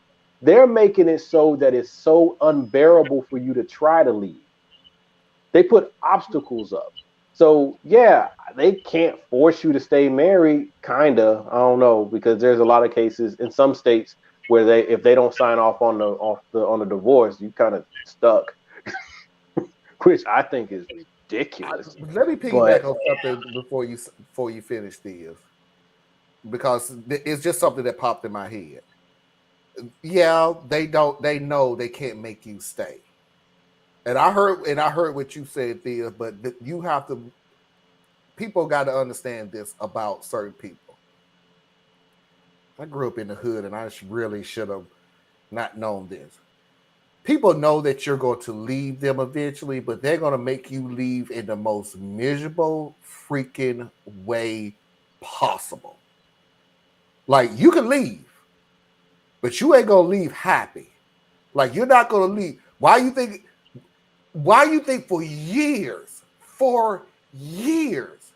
they have always said it is harder to get custody of a child or anything, visitation rights or anything, simply because you a man. For years they've been saying that. For years it's been true.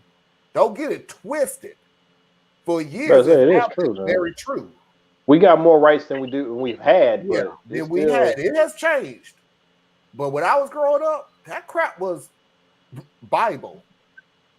Like, it was always said, it not even said, it was applied. It was a known fact. It was not even tried in front of court. If you got a divorce or you left your girlfriend and everything, and 9 out of 10, it was the children was gonna stay with the mama. It is what it is. So now, that being said, then I'm gonna put on everything that I need from you and everything that I want from you. I'm using the children as pawns. Period, point blank, in a discussion. You want to see them more? I need more money. You want to see them more? I need to pick the time, the dates, and everything else that when you can see them. And it usually always goes around with, because I'm going on a date my own self. So I need you to get the kids out of the house. Yeah. And those dynamics, man, I mean, this, I don't know how to put it, man. Look, first of all, women have the power whenever there's a child that's involved. That's the simple fact of the matter. The states are driven to try to keep the children with the mother, even when it's not always in the child's best interest. Because more often than not, it is in the child's best interest. So they default to that position.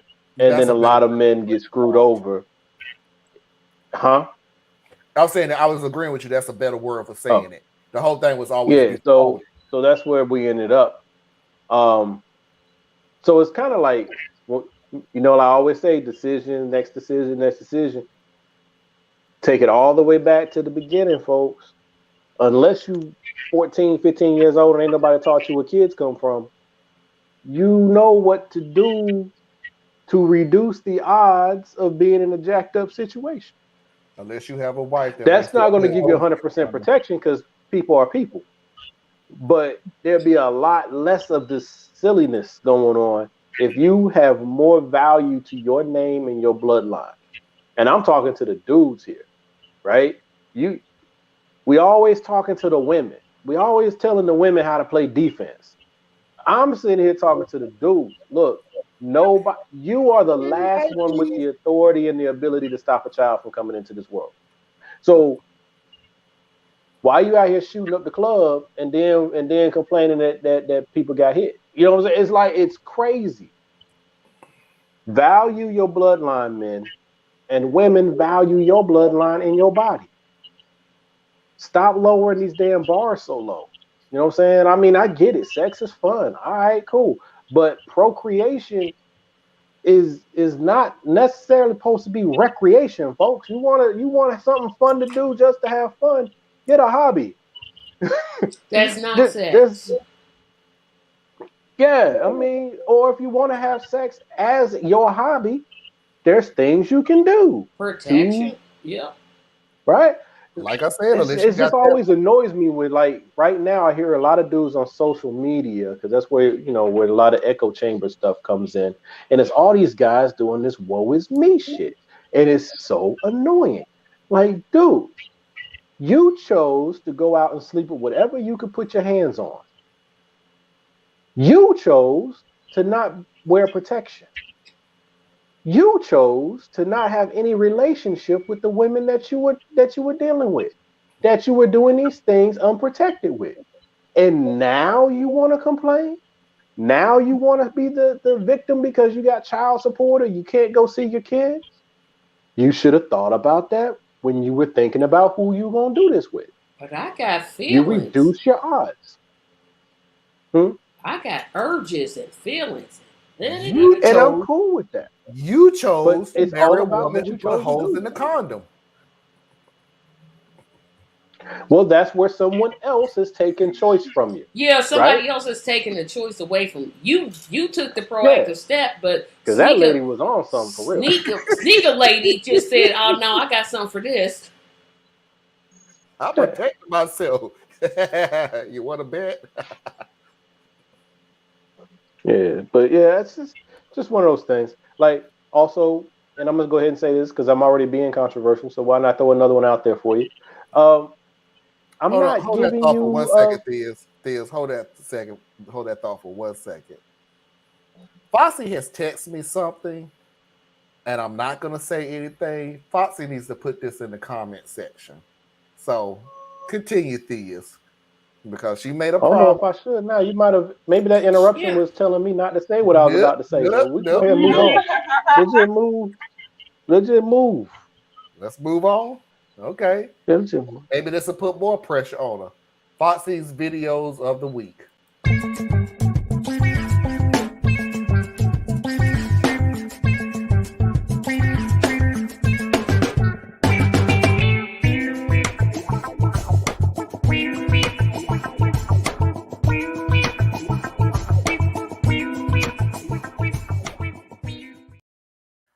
Okay, for the first video, um,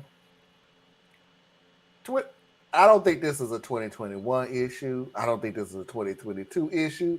I certainly know it's going to go into 2023, 2024, 2025.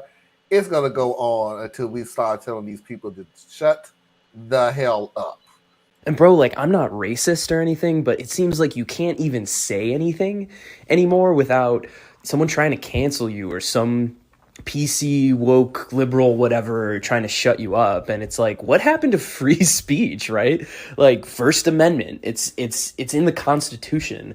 And I don't know. Dude, I have a friend who's black, and he doesn't even like Obama. So I don't know. Like, I'm not a Democrat or Republican. You know, I'm more of like an independent. I don't get into politics because like both sides are just so corrupt. And like, I don't know. If I were in charge, probably what I would say is like we should just. Parker, I'm about to give you what you want. What's wrong with people? What's wrong with people? As soon as somebody tells me that they don't do politics, I already write them off as not worth my time. I don't mean to be racist. Here comes the word, but. You just canceled everything that you said before that word. Am I the only person what that you say to found out people that he said when he said that he had a black friend? Am I the only one that caught that he sort of like whispered black? Black, yeah, but that's because people are scared to say. I have a black friend, but and he don't even like Obama. Like, who said that every black I have person a friend likes Obama? who happens to be black, and yeah, it's cool. It's cool. Get around. Nah, let's be real with it though, man. Be 100%. You get around a bunch of black folk, and they all of a sudden want to get real quiet when it's time to say the word white. So it's just what people do. They're afraid of people misconstruing what they're saying. Right? So, like, I talk the same way in front of white folk that I talk in front of black folk. I talk the same way no matter where I'm at, because I can back up my words because I'm coming at you from a position that has a lot more facets than some black and white issue type thing. But people are trained to hear certain words. They hear certain buzzwords, and all of a sudden it's like loud, and people are trying to punish you, not because you need to be punished, but because you are now available to be punished. And so that's what they do. Cheers. I think Marvin wants us to know that he'll have T-shirts before next Saturday's show. Oh. No price or anything, but we don't. mean, are we getting free T-shirts? I mean, I don't know. I'm like, well, how much are they? I think she's The man making getting one a for T-shirt, and you talking about where's yours? Have 2 shows. Yeah. I'm just saying, Marlon will have his new T-shirt before next Saturday's show. All I asked was how much. That's all I was asking. That's all I was asking. I just want the new shirt. But you said 2. Who said 2? 2 shirts. Saturday Night Vibe, Radical Truth to Power. 2 But shirts. you know, I do think that is entertaining though, because I don't know. I don't do like I'm not Democrat. I'm definitely not Republican, right? But I mean, I'm more Democrat than anything else because if I got to vote one way, that's the way I'm voting. But my politics are very much more independent than that. So I always find it interesting when people think that in order to get a rise out of me, they just need to insult Obama Yeah, I'm like, or okay. insult Biden or insult name your Democrat. And I'm just like, I don't like them either. Yeah, I'm like, That all started with Let's Go Brandon and all this other stuff. And I'll be No, it was wanting to older tell than them, that. dude, let me explain something to you. You can insult Biden all you want to. I don't give a F. I can go to the store full of Fs and I won't have enough money to buy any because I don't want any. Do you? And here's the deal, because I know what they're thinking, because you're the individuals who took thousands of dollars to paint your little pickup truck with Trump's picture on it. You're the ones who had a Christmas tree full of Trump things that's dangling from the branches. You think, oh my goodness, because I put so much. Anna, I got pictures. You wouldn't believe it if I even showed you it saw to the you. one they put You're him the on the ones cross. who love Trump so freaking much that you was under the assumption that the next Democrat, anybody, next Democratic president, didn't have to be Biden. It could have been whoever, Kamala. It didn't matter. You was on the assumption that we was going to feel for the next Democratic president the way you felt about Trump, and you was definitely wrong. We went by policies. We've told you that for years. If their policies suck, they suck. You, on the other hand, took Trump. Was Trump, and we love him regardless if he was giving people money or had his finger on a nuke. You could have cared. But that's the thing. The red team, blue, because there are blue team people who are just as, well, not just as rabid. Nobody's as rabid as the Republicans, but there are blue team people who are blind in their allegiance. It does not matter what the Democrat is, they will back them but what saves them is that the Democrats will never, at least not currently, go as far out there as what's happening on the right now. But these guys are like diehard. Some people, I mean, I've been in the Democratic chat groups and had to leave because which you guys are just walking in lockstep. No matter what they do, you're gonna spin out some form of an excuse for them. I mean, come on. I mean, granted, you got less things to make an excuse for compared to the MAGA side of the loony bin, but come on. So yeah, I get it. People are stuck in their red team, their blue team, and then they just can't think outside of that, which goes back to that whatever illusion thing you were talking about in the beginning of the show. Vote blue no matter who. Okay. Oh, thank you, Kim. Spoiled. I am spoiled. Look at me, royalty. Yeah, blue MAGA. And I hated that statement when it literally came out of their mouth. Yeah, I've never agreed with blue MAGA. I don't think that's an accurate term. I don't think that fits anything. Okay, you like it, but remember that the Republicans took every doggone thing. Black Lives Matter, White Lives Matter, all lives matter. So what's the difference when you go MAGA, blue MAGA? It's the same freaking thing. You're literally using the same slogan. No, Yeah, you literally took a we're statement and made it using yours. blue MAGA for people that make literally any excuse for the Biden administration and the failures of the Democratic Party. any excuse. But Doesn't matter what it is. But you've made an equivalence between the two, and they're not equal in impact or effect. Oh, there's some Democrats you better not criticize Biden. Oh, you're gonna get it. You literally. That's not my point.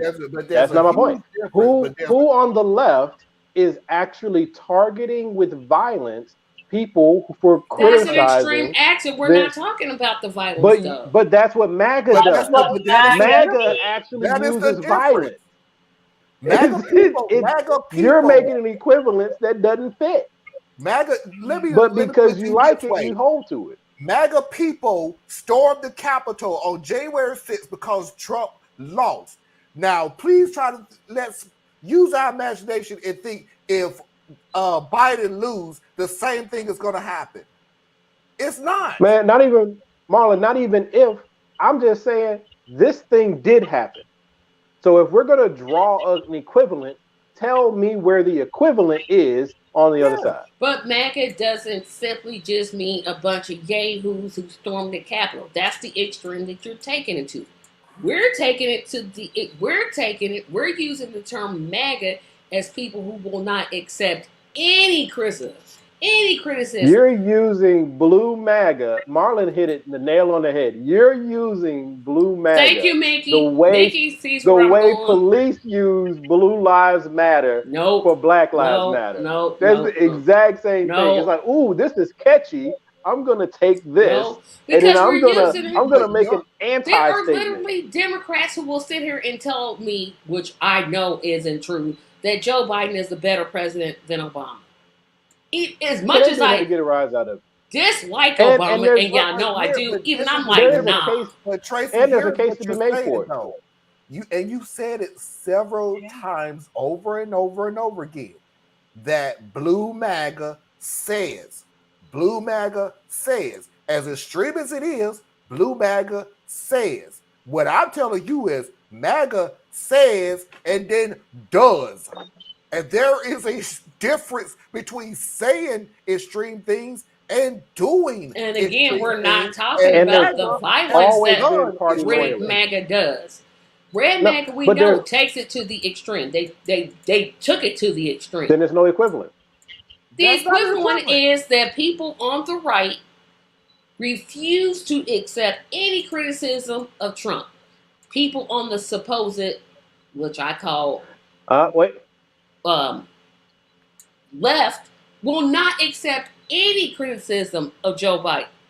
But is it that they won't accept? Is it that they won't accept criticism of Joe Biden, or they won't accept criticism of whoever the Democrat is?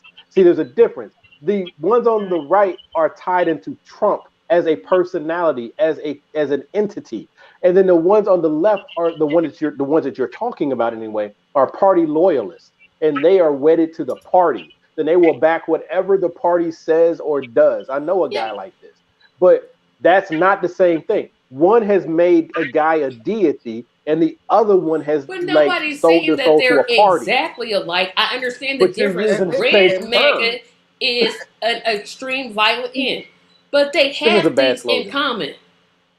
But Mickey, I've already said what the commonality is, that we have people. The commonality between blue and red MAGA is both of them go to the extreme, talking. Talk. Their side can't do no wrong. The other side is always wrong. We are always right. Blah, blah, blah. If there was no MAGA, to the extreme of going to the freaking Capitol. But we're not saying that you're missing the forest for the trees. If there was no MAGA, there would be no blue MAGA. If there was no MAGA, there would be no blue MAGA. It only exists as an oppositional statement. You say Black Lives Matter, I'm going to say White Lives Matter. You say Antifa, I'm going to say MAGA. It's their oppositional statements. I'm just saying be legit about what you're doing. I mean, I get the point. We're not saying every single point. We're saying they have a lot in common. I'll give you an example. When Joe Biden have a lot in common with libertarians. When Joe Biden said with his mouth, if you don't vote for me, you ain't black. Guaranteed, if Trump had said the exact same statement, The he would have exact been same ignored statement. by his own. He would have been ignored He would by have his been own Black no, people party because because would Trump they said have. didn't something. understand what he was Trump saying. said something very similar. Trump said, "What do you have to lose? Your neighborhoods are getting you shot when you go to down the street." But So they said something similar. And Obama Trump did. decided to lecture black men at the HBCU, But and no. Hillary decided to say she had hot sauce in her purse. And the NPA. Oh, now And the y'all just sky making is blue on excuses the for the nice time of Democrats. day, but Oh it's dark at night. no. Oh no. I'm just saying, be honest with what you're doing. That's it. Y'all just don't want to be honest with what you're Trump doing. and Biden cannot get away with saying the same thing. The way that Because Democrats hold their own accountable. women, but the way Democrats just let Joe Biden get away with that comment. I'm like, y'all gonna really let him say that? It was a comment from a dude who's already had a challenge passed. A challenge pass? Not a racist pass, yes. a challenge pass. Yes, I'm gonna say a challenged pass because I'm gonna say a racist pass. This is the question, because this is why I always find it so interesting, and I'm gonna bring this back into the faith discussion because it's always so curious to me. What point do we stop saying that you are what you were and you are what you are? When does that point happen? When said person apologizes, it says, I was wrong for wanting schools to be segregated. I was wrong for saying African American children live in jungles. I was wrong. He ain't said squat. Boy, bye. No. Okay, so what has he done? Nothing. No, he's done some things. He's done some things. I'll give you this. I'll give you this. He passed it. He signed the executive order for a $10,000 student loan debt. I will give him that one. I'll give him that. I'm giving more than that. I'm not trying to exonerate this dude because I do not like Joe Biden. Okay? Boy, I sure can't he was tell. Not who I wanted. You can't tell because you are so entrenched in your argument that you refuse to accept anything else. You are literally an extreme view just to prove a point. When your point is strong enough in and of itself, but you choose to be extreme because it's easier to stand your ground that way. Biden is a flawed person. He is not even what the party wanted. He was what the party elite decided that we should have, but he's not what most of us wanted, at least, especially not us who lean further to the left, right? He was not a choice, but he's what we have. And then he's doing more than we expected of him, having been forced to have him. So he's done more to make sure that there's more inclusion, not only racially, but also by gender and by sexual orientation and gender identity. He has done more for that in this administration than any other one, including Obama. He has gone and he's gotten us our young men out of Afghanistan. He's the one who did do it, even though Trump triggered the mess. But he got them back home. He hasn't started any new wars, but he is doing what Democrats do, which is try to do a proxy war over in Ukraine. But he's keeping people alive and keeping the country from being taken over. He did do the student loan thing, and that was blocked by the courts. He's tried to make sure that the Congress does what it's due, but the Congress does its own thing. So we can't blame the president for the Congress, even though we like to do it. It's like, I get it. I don't like the dude. But to say... to paint pictures where they're like the equivalent thing, it brings us back to the same bird, two wings thing, and it's not it's fair two sides of the exact same coin. One side of the coin, and that makes no. That has no basis. That has no basis. They're the same. It has no basis. Tracy, I promise you, I feel like that I'm beating a dead horse here. No. Let me make my point. Let me make my point. Yeah, make your point, because it ain't gonna be accurate. This. Basically, my point is this, and I know when to drop off. Biden is basically, to me, a Republican. I don't know why he just doesn't join the Republican Party. What? I don't know. His policies are not even Republican, but he himself is a conservative Democrat. But he is a conservative Democrat. But his policies that he has done in the 2 years he's been in office Can I finish though? Am I going to be? Can I finish though? If you would tell the truth, it'd be great. But can I finish my whole point though? My point is, in my opinion, I don't see why him and Manchin just don't join the Republicans. They refer to them as my friends across the aisle. If I hear one more time about working across the dang old aisle, I'm gonna throw some. This mess don't make no sense. I'm not working with a party, an entire party that voted against the John Lewis Voters' Rights Act. He knows that to pass the John Lewis Voters' Rights Act, the filibuster would have to be suspended. What does he do? He says, oh, you can't get rid of the filibuster. It'll cause chaos. Excuse me, no. I don't accept that. So this is why I am leaning more towards the nicest thing that I can literally say about him is he's a segregationist. Literally. Like that's like the nicest thing that I could ever come up with. Because, wow. Period. He did some good things, but I'm not gonna let you slide. Not on voters' rights. Voters' rights is too important for you to sit here. How does he pass voters' rights?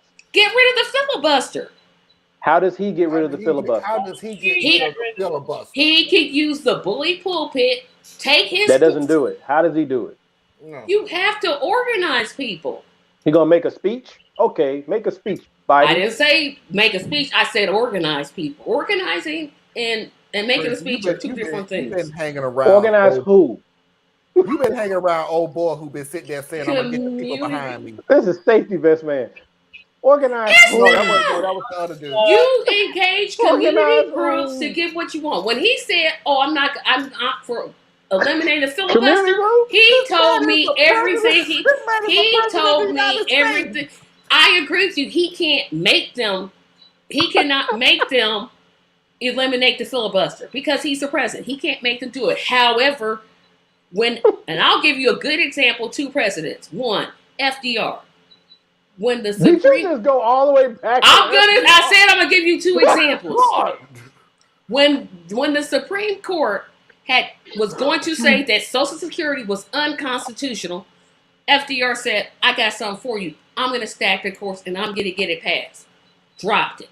Second issue: when the original Voters' Rights Act was passed by LBJ, and the Dixiecrats didn't want to do it, guaranteed. LBJ was like, you either pass it or I'm gonna make your life a living bleed. You know why he did that though? You know why LBJ did that? It's because it took Martin Luther King being murdered on the eve of it being passed for him to twist the right arms to get it done because he himself was a segregationist. I didn't say he wasn't. LBJ was no fan of black people. I'm not disagreeing with you. Neither was FDR. But I think the thing is that people just refuse to criticize Biden for things that he says. And I'm like, no. I think he should be criticized for it. I think he shouldn't be president. I think he definitely shouldn't run for the re-election. I think that we need a better candidate. I think we need a better, we need a better, I don't know, because the Democratic bench keeps stifled. And this is part of the two-party system that this is where I think we agree a lot, Tracy. The two-party system doesn't listen to any of us. It doesn't care what any of us want because they make sure that the next person up is kept a secret. We don't even know. If Biden decides not to run for re-election, we don't even know who they're going to shove at. They're going to shove at us. I give you the answer. It's Pete Buttigieg. That's the one they want. They won't do that. They won't do that. They'll never put people in chairs up there. I didn't say he went and committed to winning.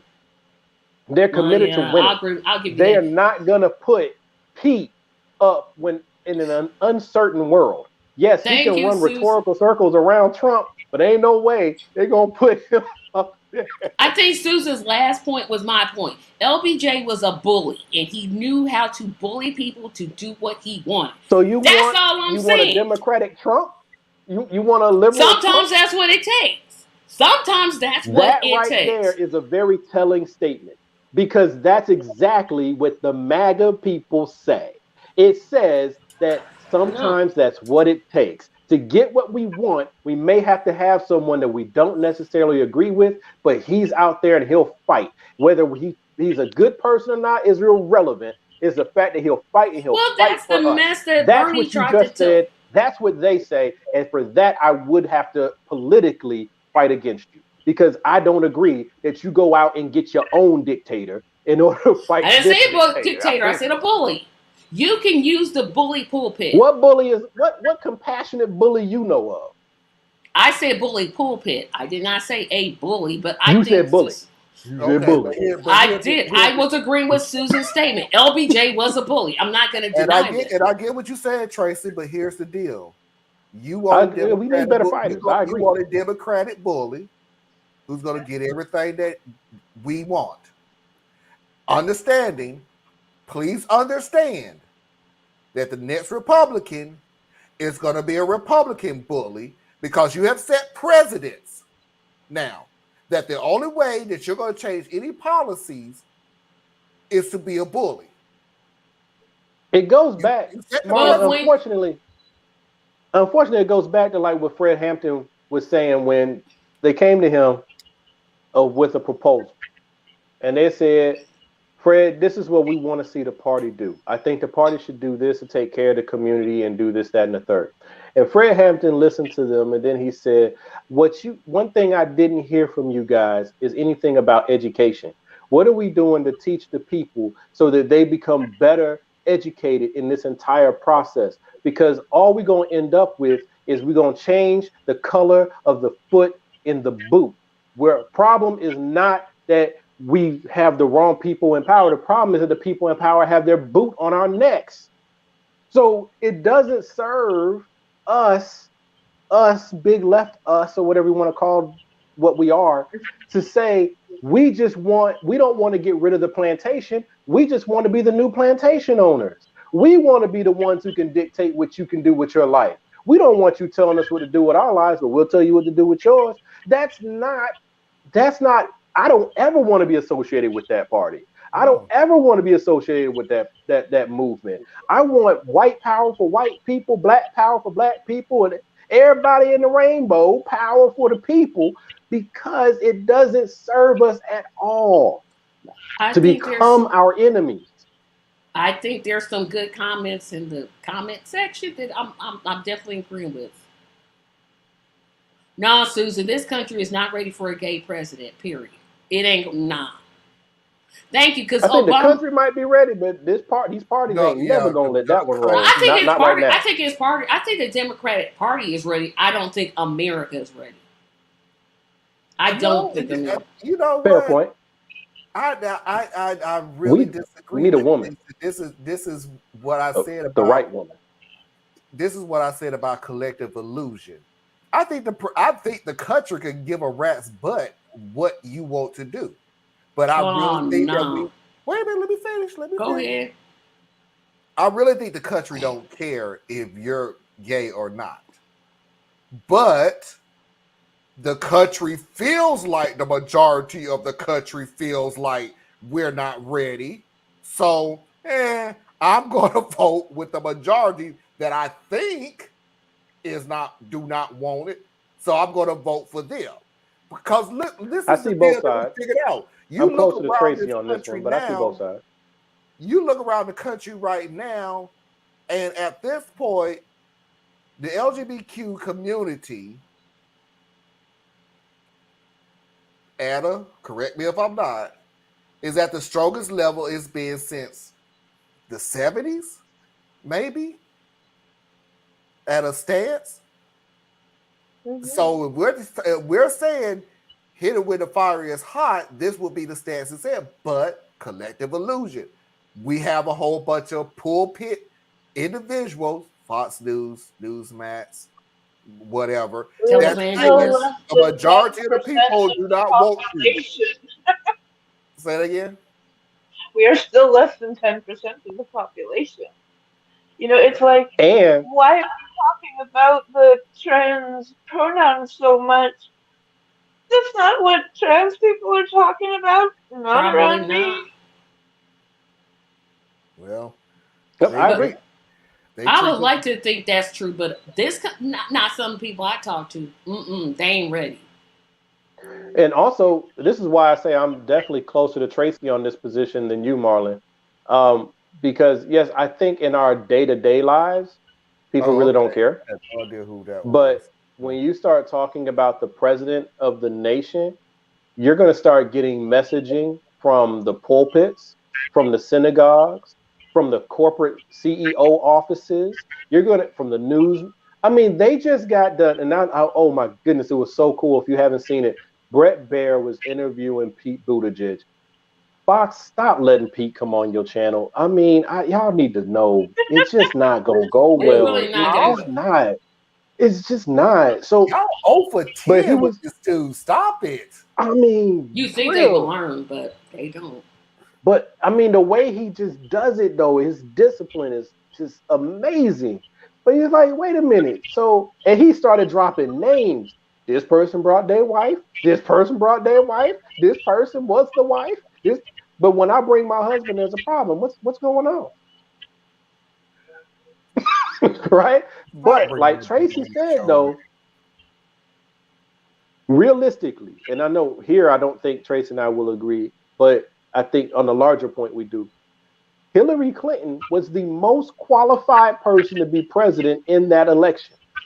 Absolutely. But because she is a woman, and America has had 50, 60, 70, 90, 100 years of propaganda saying that a woman is too emotional or not qualified just because she's a woman and all this stuff.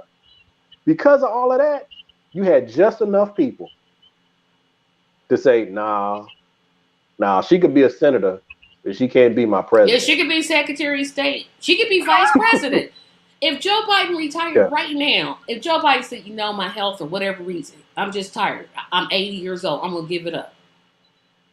There's no way I would not hear a sermon about it. There's no way. Well, I probably wouldn't because I go to a pretty progressive church. So But you would hear it come out though, right? But I could imagine if my father were still no. There's no. He literally preached the whole sermon that men were better than women. And the Democratic Party, and this is so tacky, and this is conjecture. I don't know if this is what would happen, but I think this is what would happen. First of all, Kamala Harris will not be on the ticket for the re-election. I'm going to go ahead and say that now. Because Joe Biden is stifling her on purpose. I wish people would say that. Well, every president stifles their vice president, but they made her go ghost, right? She was literally used as a token, and she used tokenism to get our support, and then they used her as a token to get the White House, right? That's what they did, which was really jacked up. We saw it happening. It was playing out right in front of us. But then they made sure that we ain't heard nothing from her since. She was arguably, even though I don't like her very much, she was arguably one of the best senators in the entire Senate. So you have someone that can talk circles around almost anyone. She can out-debate anyone. She knows every policy issue up, down, left, right, any other direction. But you're afraid she's going to show up Joe Biden because he bumbles over his words. And he is more of an emotional speaker than a logical speaker, and she can do both. So you make her be quiet, and you just used her to get there. So now let's say that he decides that he's going to step down early. Like he's going to do 3 years, and because of his health, he's got to step down. The Democratic Party itself will try to get somebody else to step in. Yep, or at worst, or at best, they'll let her be president, but they will make sure they put somebody in her second in that vice president spot. So that when it's time for a re-election, they can flip them out. Let me ask you this question, though, Theo. That's my opinion. I could be wrong. No, I'm not gonna say anything bad. I just had a question. Let's take everything that you just said and put it towards Liz Cheney. Would it be the same thing? What about her? What about her? Republicans don't have it. The only thing that we changed was the name and the party. Liz Cheney, Republican. No, it's more than that. No, the Republican. If we're sitting there saying that the Democrats don't have it to support a woman, wait a minute. What did we change? Liz Cheney has been the race of the woman. Yes, that's the biggest part. You changed the race of the woman. Just because Liz Cheney was heads and shoulders above the rest of the Jan 6 committee and she conducted herself with integrity, her policy positions have not changed. Sure She haven't. is very conservative. Okay. Trash. And the Republicans, if you think the Democrats have problems with women, there's not in that party. Oh no. They'll Poor never. Nikki Haley thinks she could be president. She thinks she gonna get the nomination. Here's two things that will not happen in the Republican Party. A black person will not get the nomination, and a woman will not get the nomination. Parker, Guaranteed. I've been agreeing with that sentiment for the longest time, but I just don't feel like arguing until we get to that point. So, well, he keeps hinting that he's gonna retire. It ain't me, it's him. Yeah. I mean, she voted with Trump 82% of the time, or 92%. Let me take that back. 92%. Yeah, Penny is not a Democrat. And the fact that Democrats are even sitting here saying she should run and they would vote for her, y'all stupid. But see, that's how, and she, to give Liz Cheney a lot of credit, she would run so that Republicans have someone other than Trump to vote for. But if that noise gets too loud about Democrats being like, well, I'd at least consider her, she won't run. Nope. Because if she does run, she would run too high of a risk of giving it right back to Trump. That's which why she is exactly the opposite of what she wants to do. So I think that she'll run so long as the Democrats keep their mouth shut and give something better for us to, just give us something to vote for. But they won't. The Republicans will tear themselves apart. All right, y'all, let's move on because it's getting late. Ted Cruz for president. Ain't nobody taking you seriously. Man, ever. Lindsey Graham, vice president. He's gonna get his guns out and get you. He's gonna take that whatever gun. The only thing I can say is Canada, here I come. Y'all try to finish this statement. This person is black. This person is black. The real Betty Boop, also black. Black. Black. Black. Black. Paris Jackson, also black. Panthro, black.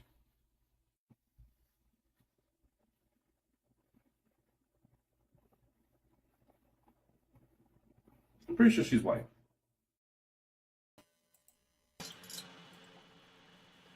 No, sir. First of all, at least some of them white women were white. And then second of all... No, Carol Channing is black. No. Carol Channing is absolutely... One or two of them white women was white. No, they were all black. Every single last one when they showed... Only if you go by the one drop rule. If you go by the one drop rule, and I reject that rule, but... No, they were because that was technically... given to us by our oppressors. But... They were black. You can't tell me Candace Owens is not black. Even Mickey said that. He brought back the one drop rule. No, they're black. Those women were black, minus Candace. But those women were black. You can't take away her being black. She's black. She gonna mess around and find out when she get arrested for something.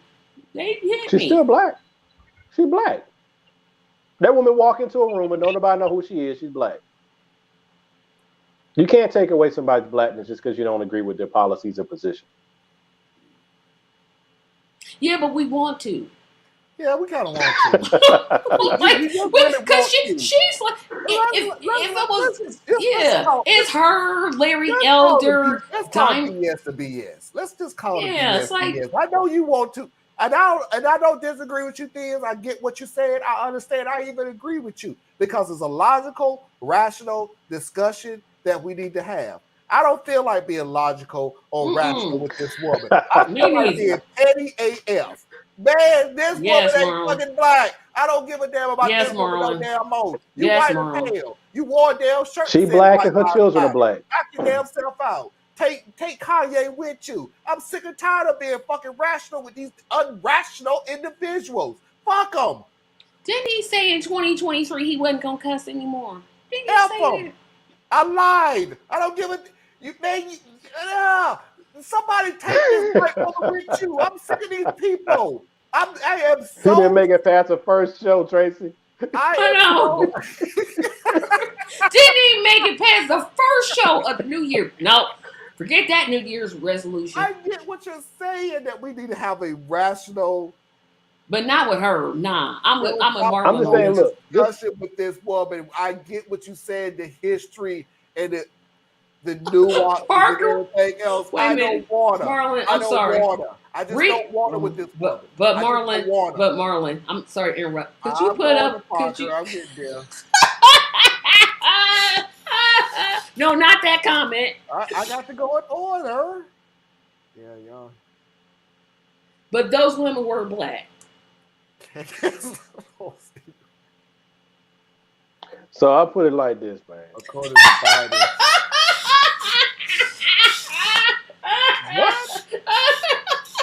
According to Biden. When did that happen? Remember, I was It just goes back to if you don't vote for Biden, that you're not black. Oh my God. See, and you know that I think that is one that is it's an excellent point. One that's hilarious, but two, as an excellent point, and I understand where Tracy's coming from with her issues with Biden because I have many of the same issues. But remember, and you know you guys have heard me say this plenty of times, but I need everybody to hear this. My politics are black. So when I'm looking at it, I'm looking at what holistically is moving in the direction that most benefits the people that I am trying to help. And I am most concerned about the black community and all communities that are vulnerable. That's my focus. So I do not center whiteness in my arguments.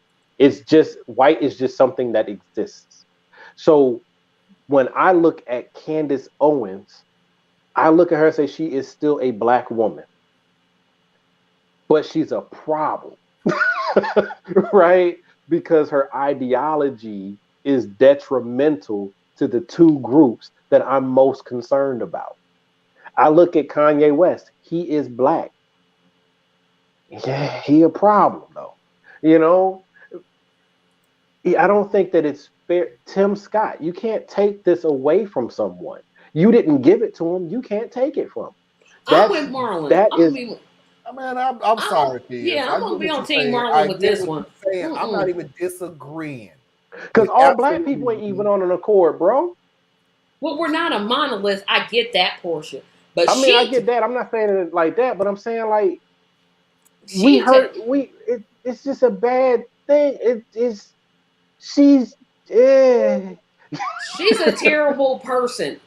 Period. I don't care what race of person she is. First of all, here's what I want to know. Is she gonna, since she said that she's never been racially discriminated against, is she going to give back the money that she won against her high school? That's just all I want to know. That's all I want to know. That was just lying. That was a lie. That's one of those Trump Republican moves of, and I'm gonna imagine that you didn't say that. I'm going to imagine that never happened. Yeah, but the poor man, that's she why testified. I stopped Thea's. I'm not disagreeing with absolutely nothing that you said. I wholeheartedly agree with everything that you saying from top to bottom. There isn't even anything that's in me that's saying I agree with you, but it's not even that.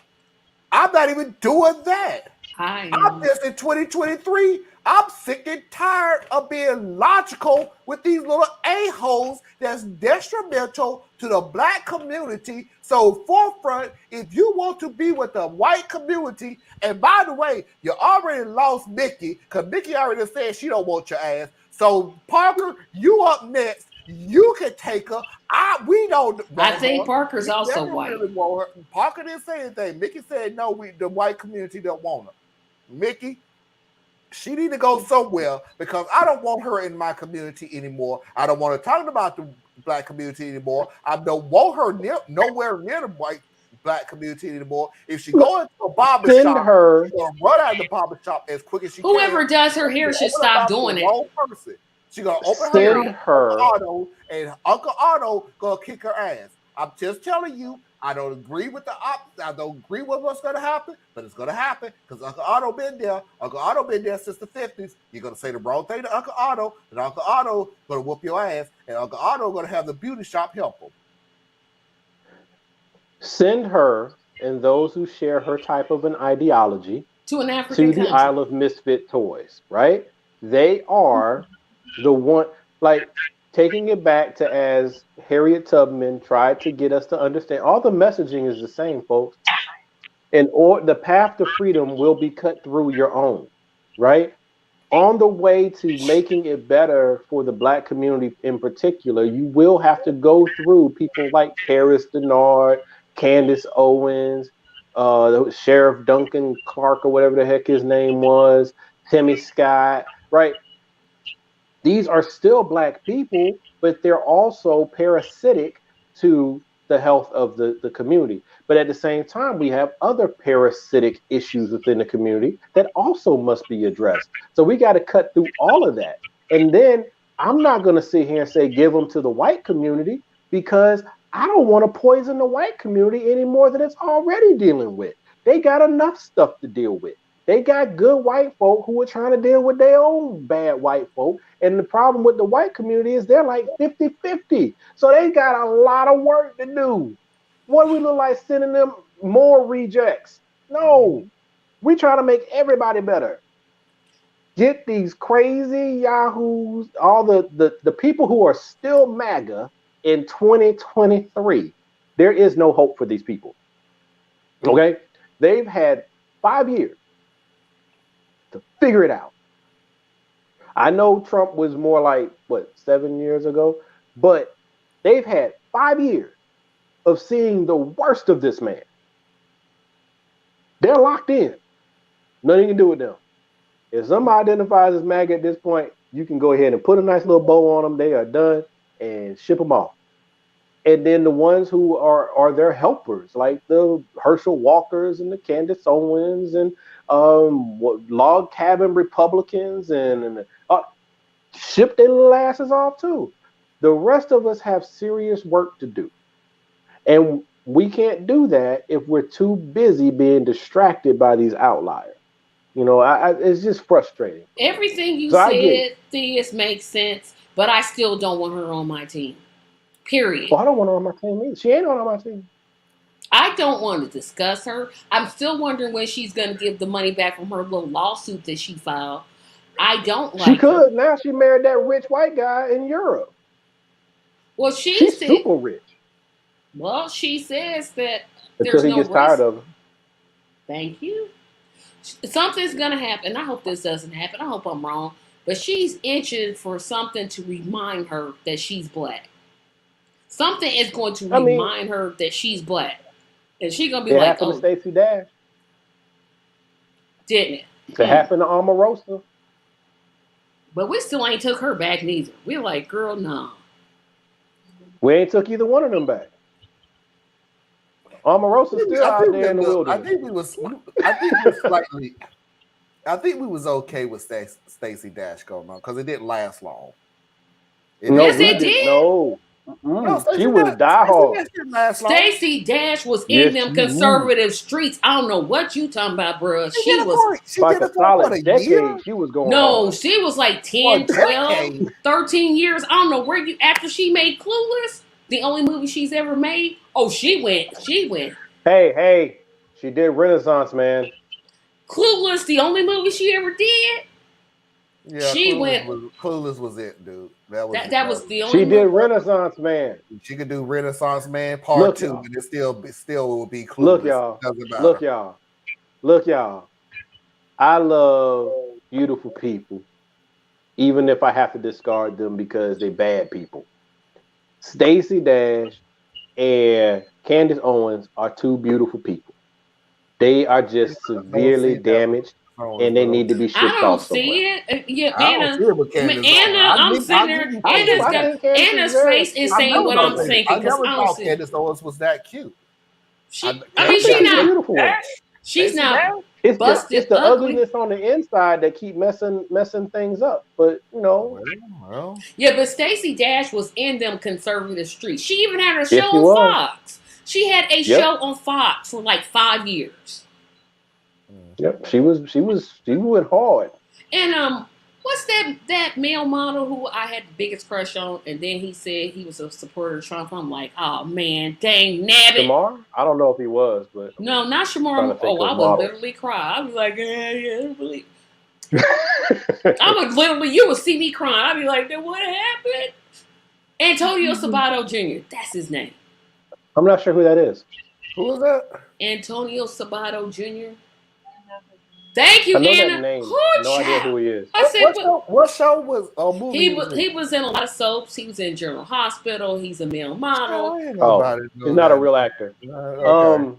No, I ain't got no time for that. He was in some movies too. Yeah, he was in some movies. I mean, not box office hits, but he was in a movie. But You know what disappointed me? Tim Allen. Yeah, Tim Allen's that's another huge conservative. That is another huge. You know what got Kevin Sovo? Kevin Sovo got me. He only played one I'm not role. sure who that is. Hercules. The new Hercules. The guy who played Jesus. And no, that's whatever. That's Oh no! Please don't tell me that because I love. Oh yeah, interest guy. Yeah, he's a major. He's a major. He is super. He's like QAnon. And the one that plays Superman. He wasn't really Superman, but he played Dean Cain. That's his name.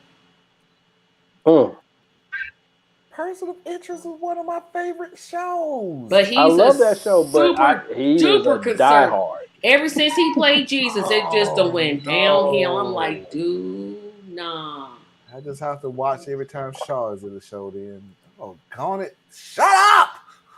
Hey, that's like Dennis Miller. What was that? Dennis Miller. Which one is he? No, Dennis. No, you're thinking of Dennis Miller from Saturday Night Live. Huge. Dennis Miller, really? Yes, huge conservative. Yeah, I wasn't familiar. I didn't know that he was. And Victoria Jackson, another Saturday Night Live alum. I'm like, oh yeah, I'll just go.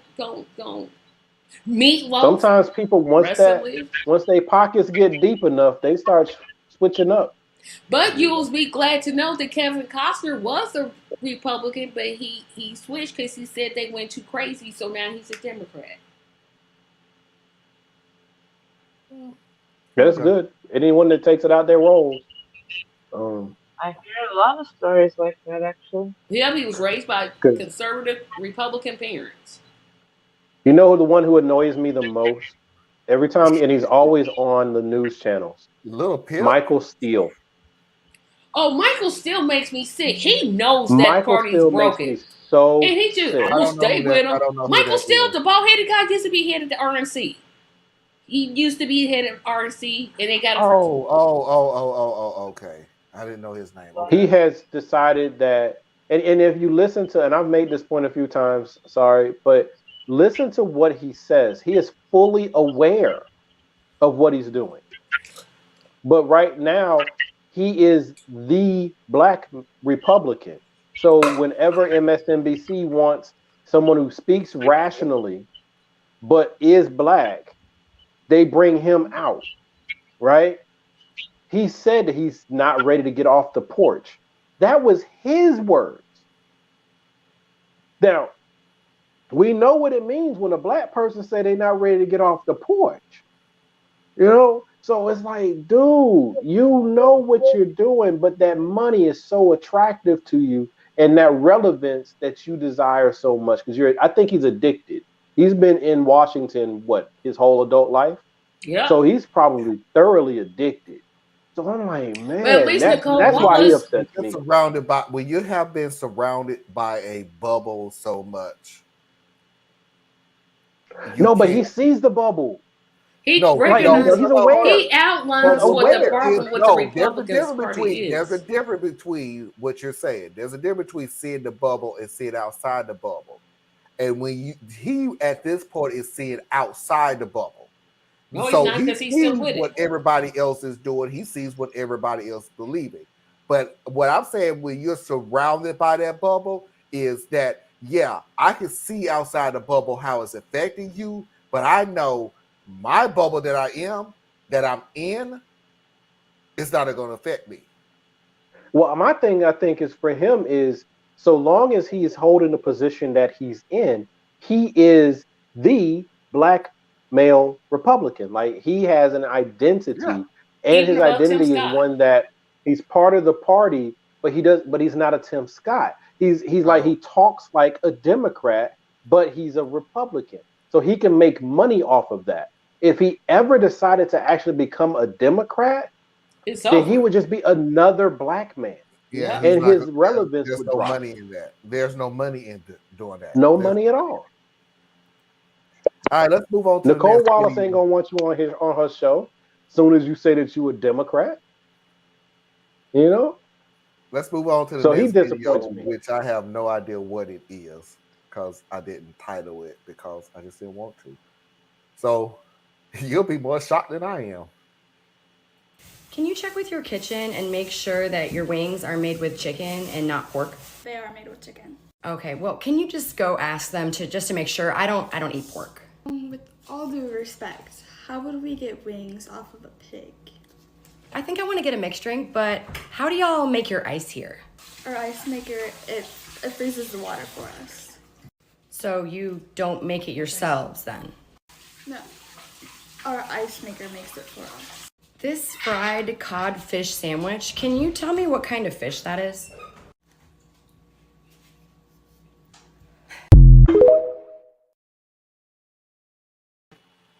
I'll be feeling so bad for these young people who have to answer those kind of dumb questions. What type of fish is cod? Good gracious almighty. What's wrong with people? Could you make sure my chicken's not pork? I'm really trying to figure out which one was worse. The codfish thing. Okay, yeah, that was stupid. Am I still allowed to use stupid in 2023? Can I still use stupid? Okay, that was a stupid question. So you don't make your own ice? No. Chick, go home. I guarantee you don't make your own ice. I want handmade ice. Ice, yeah. Forgetting you put it in this thing called, I don't know, a freezer. But you know what? I can almost sort of kind of understand the chicken thing. And I blame vegans for this. Will y'all please stop calling cauliflower deep fried boneless of vegan chicken? No. You know what chicken is? It's a chicken. Not some cauliflower or broccoli or tomatoes that you have fashioned to look like a chicken. A chicken is actually a chicken. Y'all out here that got people confused. That one I can see. Now the ice But she thing. said she wanted chicken wings. That means it's coming on the bone. But people do that all the time. I'm going to make you some vegan macaroni and cheese. How in the... I worked at a Sonic when I was young, and someone came through the drive-through and tried to use a coupon from Rock. Parker, I got one for you. Oh shoot, I got a story beat that one. I worked at Burger King. I literally had a person, and I get it now. I get it. I'm a little growner now. I get it. I just still think it was stupid, but I get it. Can I have a Whopper with everything except meat? Well, back then, yeah, that's the only way you could order it. That's the only way you can order. Yeah, that would make sense. Back then, because I worked at Arby's when I was in high school, and people would do that. They'd be like, "Can I get whatever the sandwich was called, bacon, cheddar, whatever the thing was, messy sandwich?" And they're like, "But no meat." I'm like, Because they want a vegetable sandwich instead of just saying, "I want a vegetable sandwich." They want a cheese sandwich. Yeah, they want a cheese sandwich, basically. So you want a salad with buns? Yes, that's pretty much what they should say. Yeah, that's pretty much what they're saying. I'm like, you do understand everything back here. I can't tell you the meat's not touching it. I can't tell you that. But I can say we are like 16 to 18 years old. Everything back here, ma'am, you don't even want to see what's happening back here. So, Thank goodness I never worked at a fast food place. Ma'am, Subway. what I need you to do is drive up to the next window. I need you to drive up to the next window. And then I need you to drive your ass out of this parking lot. And go back. But that gets, and not to slam the Ma'am, vegan you meant to stop at Kroger. Oh, and get some bread and this some not cheese and with some margarine because you this know they don't use butter. You know they this don't not use, Kroger. or Walmart or whatever other. I'm sorry. I can't. Yeah, it's the vegans. I try to Well, understand the vegans. vegans are tough. Vegans are tough. Vegetarians I can deal with. Those are the ones that were like when I was a kid, because they were like the beginners, right? The vegetarians was like the Tea Party, and the now you got vegans and they're like MAGA.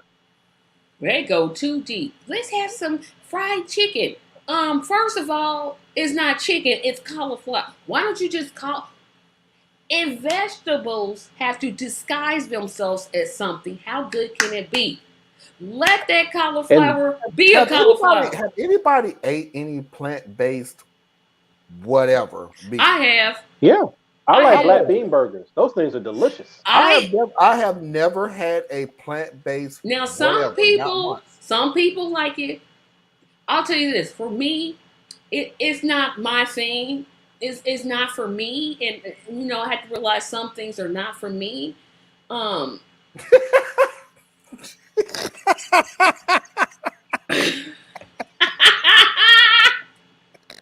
Because I'm selective. These mocking picky eaters. I I like celebrate. black bean burgers though. I don't. It's the aftertaste. I had some vegan chili. It tasted fine, but like after 10 minutes, that aftertaste, I was like, I want to throw Well, after up. 10 minutes, you might have been poisoned. I don't know what it was, but that aftertaste was up. I was like, oh, this is terrible. I can't. I'm sorry. I'm trying. I mean, I do my respect best. y'all, but stop trying to. My thing is, tell Now me I I'm want some eating chili. cauliflower. Tell me I'm I eating don't have a cauliflower. problem with vegans. I don't have a problem. I with do. They be going too vegetarians. far. I don't have a problem with cross trainers. I do this like everything else. Do you have yourself a ball? Knock yourself out. I don't have to agree with what you want to do. I like meat. No, I'm not going to look at a film of what they do to the cows. Why? Because it will gross me out. Still not going to stop me from going to get a Whopper. Sorry, but not sorry. I'm 50 years old. I'm not changing jack squat in my life anymore. I'm not taking any new cousins. I don't care. I'm going to eat what I like and enjoy the rest of my life. I'm a half a century old. I'm not changing for you. See, I don't know how to do that. Having said that, in 2023, I will try at the very least one plant-based meat before 2024. So, Marlon, what you should do then, so you can just knock it out, get it off your list, and it needs to be grilled, okay? Yeah, grill it. Yes, yes. Don't pan fry that thing. Don't bake it or any of them weird microwave it. Don't. It needs to be grilled. Get you a black bean burger or one of them Impossible burgers, and that way you can mark it off your list. You did it. Congratulations. What you don't need to do is get you some vegan ribs, aka barbecue bread. Don't do that. No, I don't worry. Mom, you need to see what they do to the pussy. Hey, I sent y'all that clip where they was putting little roses. They were performing funerals for the steaks and the store. There was a story, and they had to stop it. But this is what I mean. Do you, boo boo? I know I'm pulling out an old one, but do you?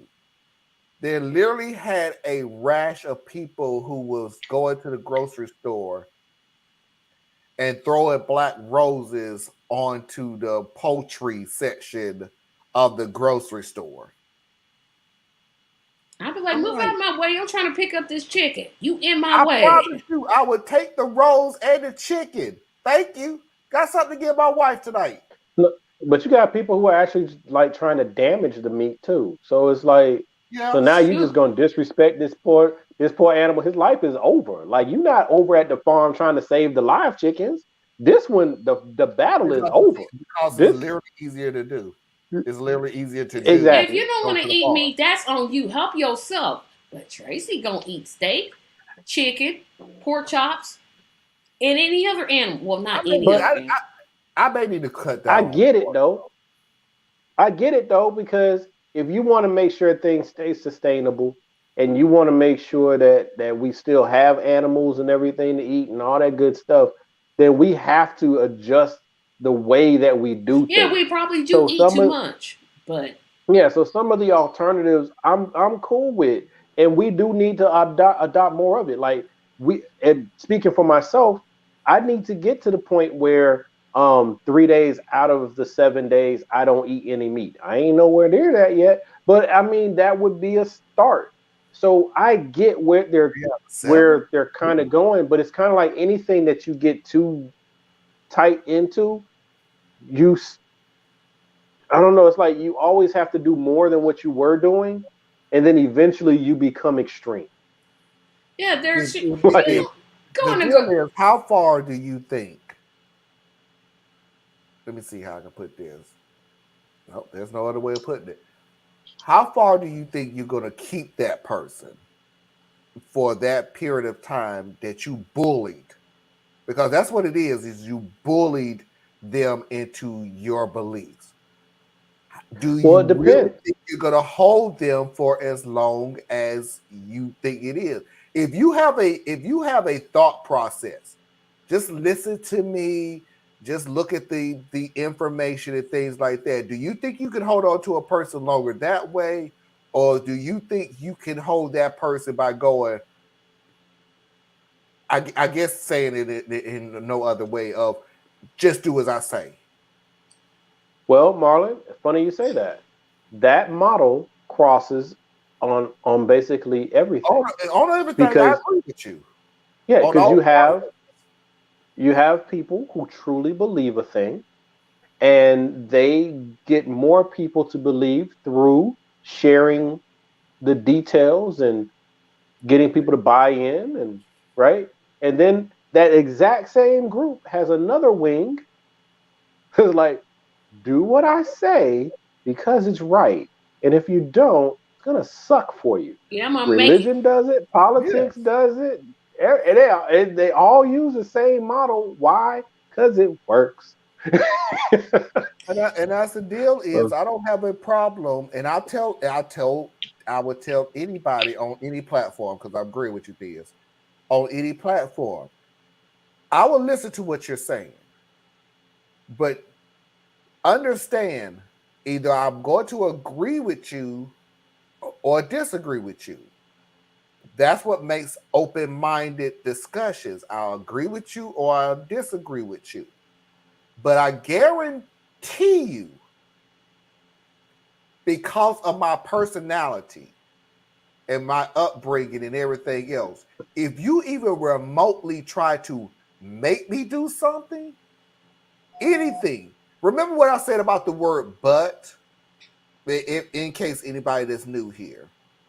When you say the word but, it negates anything that you said before that sentence. Right. So I will listen to any and everything that you say, but as soon as you say, even if I take it as a or else, you negated everything that you said beforehand.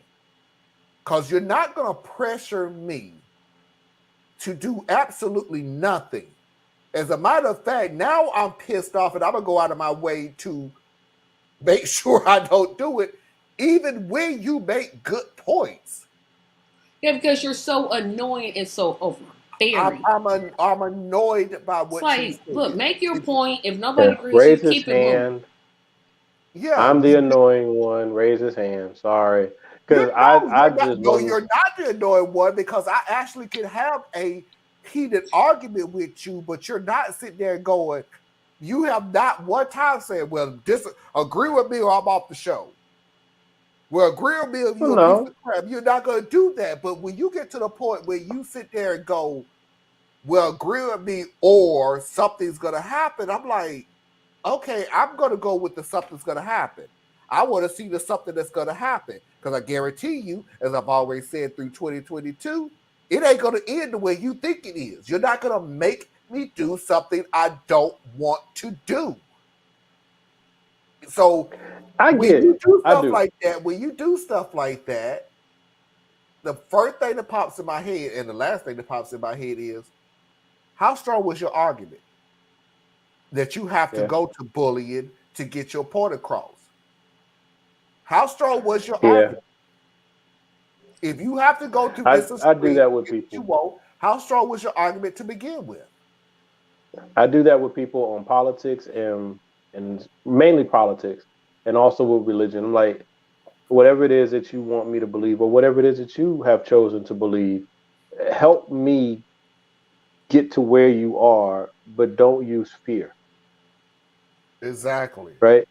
Because I think that's one of the things like Tracy has pointed out in her way multiple times about the Democratic Party is the only way they sell themselves is through fear.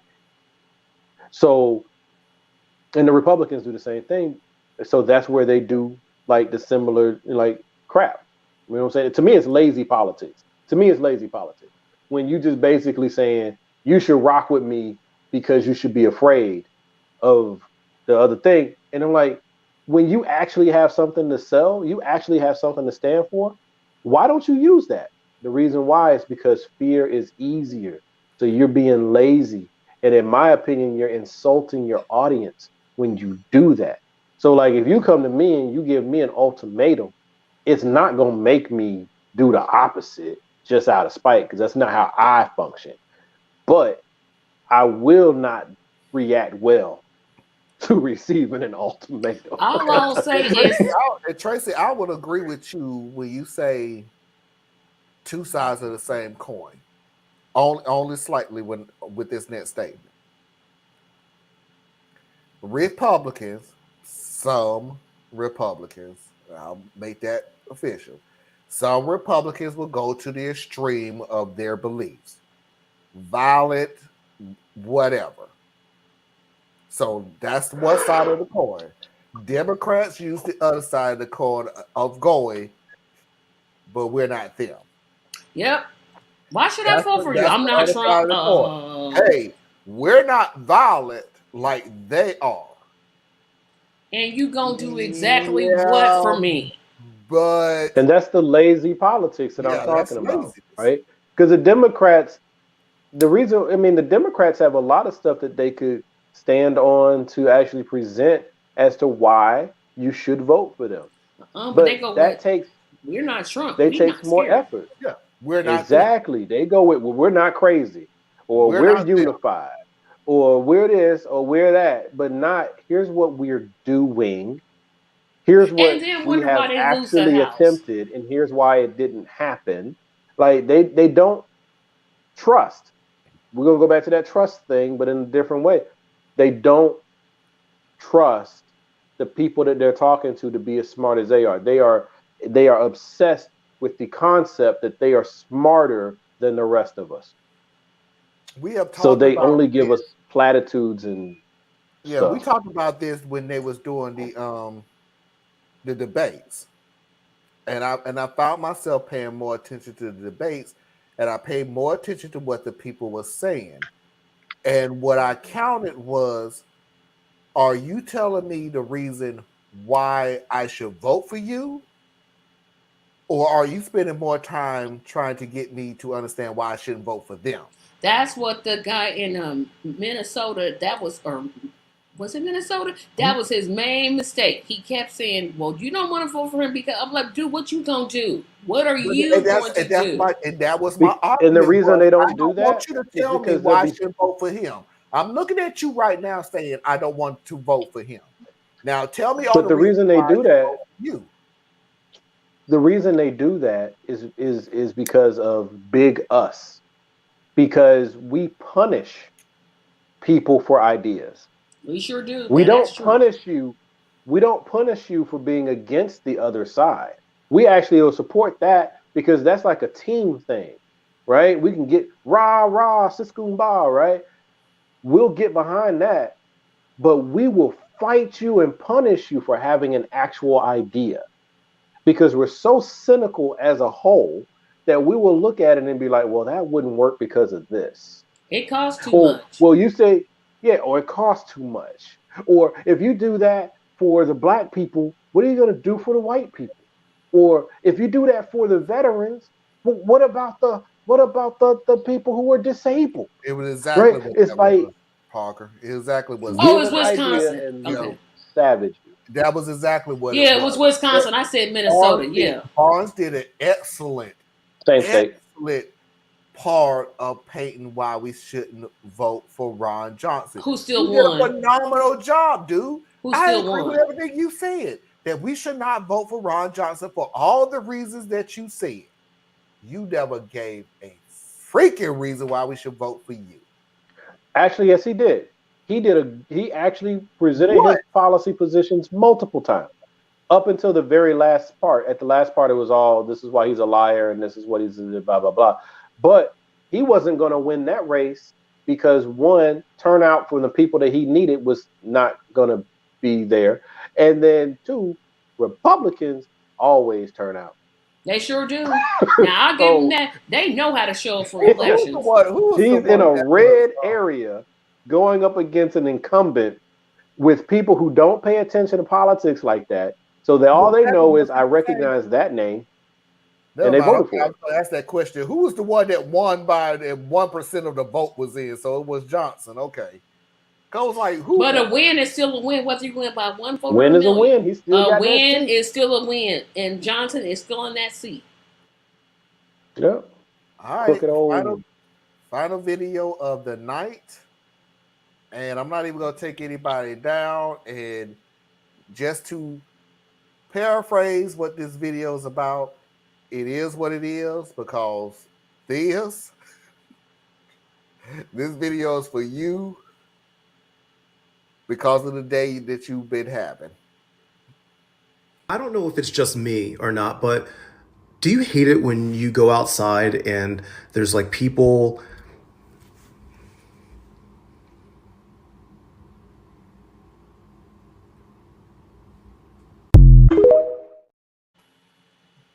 Sometimes. What? Sometimes I do. Is he gonna finish that sentence? No, that was the whole statement. You got the feel. You got the feel with the man saying. That was the whole statement, Tracy. But I would go outside. I'm expecting to see. Okay. Sometimes you just wish people weren't peopling around you. You know. You don't feel like being with people. You really don't. You don't. Okay, maybe because I live alone, I'm like, okay, I want to see people. Just breathing up all the good air. But they're supposed to breathe in the good air, as opposed just walking to around inhaling and exhaling and inhaling and exhaling. It's just Tracy, you don't understand one thing, and I'll explain this to you. Yeah, please do, because I'm missing something. I'm not a morning person. I'm not either.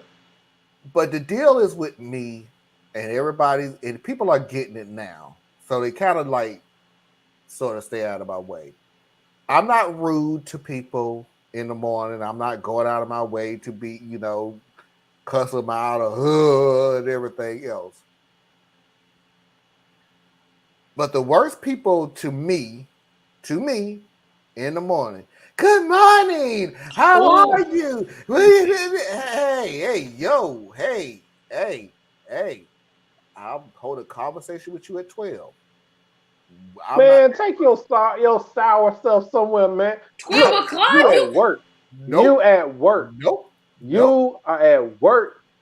You didn't have a whole drive to wake up. And all I keep come up thinking in here about like is that. How I haven't ran anybody off the road yet. Come in here like that. Just rude. That ain't rude. Depending upon my mood. Leave me alone. I'm not a morning Depending person. upon my I do not want mood. to hold a conversation with you. I don't. I don't want to hold a conversation with you. I don't have to talk to you for you to get through your day. You ain't got to talk to me. I'm gonna talk to you. I don't want you to talk to me. You I ain't don't not gonna care. It force ain't a up to you. conversation on me. It ain't up to you. It ain't up to you. Just don't talk back then. Good. Go into your office and you can do talking all you want to. Nope. You could be elbow for all I give a damn. Nope. Stop See you talking in to the me. elevator. But hey, how you doing? It's a nice day, ain't it? Okay. Ooh, I And when hope I it's a go sunny day. to you, I don't want to hear nothing. Don't Yeah, ask me the to morning person is like a very annoying. See, I'm not. I have a hard time waking up in the morning, but once I'm up, I'm up. So, but when I get to work, though, no lie, when I get to work, you gotta give me 5 minutes. I only need 5 minutes, but I need 5 minutes I would. to come to grips with the fact that this is happening. This is the great thing about working at home. I don't have to deal with coworkers. Oh, And you people, Tracy, you people that work at home, you the ones that get on my nerve the freaking worst. Hey, good morning. How you doing? Shut the hell up. I'm asleep. I don't want to be bothered with you right now. You clocked in, you supposed to be yeah. awake. Once you clocked in, you What did I supposed to. whoa. Let's go back. Because I could be an a-hole too. I literally could be an a-hole. As much as No, y'all could be an a-hole. I don't believe it. I can't tell you what I do, but I can say in a sense, I flip burgers. That's what I do. I flip burgers. Okay. Now say that whole statement again. What you just said, Theus. You clocked in. Okay, and I You need to clocked be in to awake do what? No. I clocked in to do what? to do your job. Well, and what's my job? Which is, and if Which you is? flip burgers, guess what? You are part of the service No, industry. I'm not. Yes, you are. My job Yes, is you Even if you're in the are. kitchen. no, Even in the hold on. kitchen, you are a representative of this company. I'm representing a damn thing. I'm representing the burgers. It's me and the Nope, burgers. you represent the Me, the company. burgers, and the Nah, fire. I Marlon, ain't got to you are a represent part Jack. of the I ain't got company. to represent Jack. I'm You, in here. I'm you, flipping burgers. I'm putting it in a bud. I'm handing it to you. I don't need to know you're about not your doing day. it. You ain't don't need to know You're anything not about doing my it the day. Mick Happy way.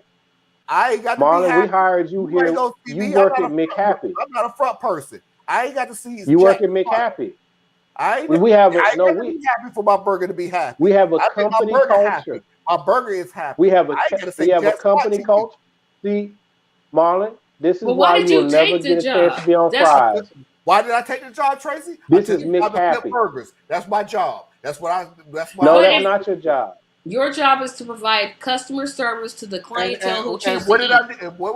And what did I do? Did I provide Part of customer your service? And job if is you to read, What if part of my job of if flipping you're burgers did I not negatively provide? impacting, the if you're workers. negatively impacting the morale of the workers around you, you are negatively impacting the service that they are providing. A weak institution that me flipping burgers and not holding a conversation You with are you a is vital part weakening of the that team. institution. You You're I have a do to, not critical have to have part a of the team. conversation with you. I don't have a conversation with you at all. but you don't have to be mean about it. I did say I was going to be mean. I never said I was going to be You mean. I said you ain't literally gonna tried talk to to hold people. You conversation off said with you're not you. going to even say hello. You can say hello. How are you? How's your day? And go back to your job. No, You no. are. I'm sorry, Hey, sir, but Dang. we're Even gonna I have to say a let you good go. morning. who am I saying hello to? Your Your coworkers. coworkers, They I may ain't have got to had say a bad day and they need you to cheer them up. And you're going to just your sit there. coworkers, your Did I shift need you to go back manager. to your family? That's not my job. Yes, That's it I'm not is. it. on I'm not on the clock to replace your family with hello and making yourself feel better about yourself. So when we say good Okay. morning to each other, you don't have to say good morning back. I'll say good morning to you back, but as soon as you start talking about you and your family and friends and everything else, hey, I'm not That's awake different, yet. Leave me Marlon. Now alone. you moved it. You changed it. I agree with you. You don't owe nobody that kind of time. You ain't got to be personally invested in nobody. But I'm telling you, if you are working here at Mick Happy, we have a culture. And if this is not the culture that works for you, then you don't need to work here at Mick Happy. No, Be great. Then you can be a find me and I mechanic can or go. something and fix Then cars. You don't have to that's be fine. nice to do No. that. Then what we're gonna do is you can fire me, and then you can put on a piece of paper that Marlon was fired because he didn't say hello. I sure That's not how it's will. going to go down. No, because I would say I promise Marlon you. is I promise not. you by the time. I promise you by the He's time not I a let you team go, player. Marlon. By the time I let you go, Marlon, that paper ain't gonna say that. I know they gonna say that. I know that ain't gonna. I know it ain't gonna say that. They gonna wait till I'm 1 minute late. They go, yeah, no, he's coming in Well, late. and then disruptive presence at the work spot. There's all kinds of ways. There's so many Affecting the ways. morale of the staff. That's what I'm saying, Susan. Hey, we ain't got to hold no conversation with you for me to We do didn't my say hold a job. conversation, but you could at least say hello and But smile. You're not gonna how walk far did it around go? all But wait a mean and minute. How surly. far did that go, Tracy? How far did that You're You go? not can gonna say walk good around all morning, mean and surly. everybody, and go on to work. How's everybody doing today? I don't care. If I have Oh, 10 mercy. employees, if I got 10 employees and 9 of them got the problem with the same person, you got to go. Yeah, because you're bringing Because everybody else But down. are you? because But that are 1 you? turns to But 3 and that are 3 you turns to going to be 5 and then I got a honest on problem. why you have to let me go? You Huh? need to go. Are you going to be honest about why you need to Yes, you're let me mean. go? You're Yeah. Mr. McGrumpy You'll know Pants, you and will nobody be wants you very well around. We aware by the done. time I send you up out of there. On paper, not telling me, not my knowledge. Are you I, going to You'll be write on very a piece well of aware paper? because I will have you on a development plan. yep. And yes, you What will are know. you developing? Me talking? Developing the morale and the company culture is actually something that can be measured at a company. I'm flipping It's real. burgers. I don't need no more You development. work I just here. need you This to ain't leave me your company. This is my alone. company. I see. I appreciate that. But see, this right now, you've been a little insubordinate, and I understand that you have the right to be so. But this is my company. This ain't your company. Okay, You well, This should ain't your start your company. own company if you feel that way. Start your own You, company. if you want to so go here's and have the deal. mean, you want So to have mean and surly burger, go start mean and surly burger. But over here, this is McHappy. See, we McHappy over here. You if I'm mean and gonna be surly. Go do insubordinate, mean so and if I'm surly's gonna be hot dog. insubordinate, I'm just then fine. When I flip this desk on you, because I'm gonna Now literally you're make talking about sure, flipping desks. that's fine. hey, I'm And if you do that, insubordinate. I'm that's insubordinate destruction of because I that didn't is say good morning That to is you. calling the that's police because you've destruction just destroyed of property. company property. And That's what's the destruction of company property, and you have now intimidated some of your coworkers Staff because your display intimidation. was violent and scary, and it was directed towards me. So that right there is assault. So I'm gonna go ahead and have to you either can voluntarily leave now, go ahead and Or I go, can call or we're gonna have to 911. have you taken up out of here. It's up to you which way this happens, but either way it's happening because you are now a danger to the place that you work. I'm taking my burger with me. Well, you get 65% off. Yeah, so basically, we're gonna give you 35% of a burger and see you later. Bye. But make sure, hey, that's a water cup. Don't put soda in it. It's a water. No, we'll have Water someone monitor him to make sure he does not put soda in it. Boy, if I can can't be find that stealing story, company. if I can find that story, I will, about that dude that went in with a gallon jug and went to the soda machine and got a gallon of soda. That's called stealing. It But if he is. drinks it all on the premises, you can't hold it against him as theft. He didn't. No, you can hold it against him because he didn't pay for any of it. You can. I don't know, bro. I'm pretty sure that they have like a way around that. And so if Because it was I no, can't give it back. here's the rule and regulations. Stupid. Well, it's not stupid. It's clearly understandable. Technically, some people have a policy in their company that employees cannot intervene in anything that's illegal / immoral. So we're putting the soda thing in immoral situations, not illegal. That's improper. Yeah, you're right. Yeah, improper. I'm sorry. You're right, improper. So yeah, if somebody goes and they pay for a 32 ounce of soda, then they pull out a gallon jug and fill the thing up with soda. By policy, the employees cannot intervene. That's for the safety of the employees because you It's don't know the what safety of the employees. soda jerk will Right. do. Now, yeah, and the asserter jerk knew this. However, he knew it. He knew it.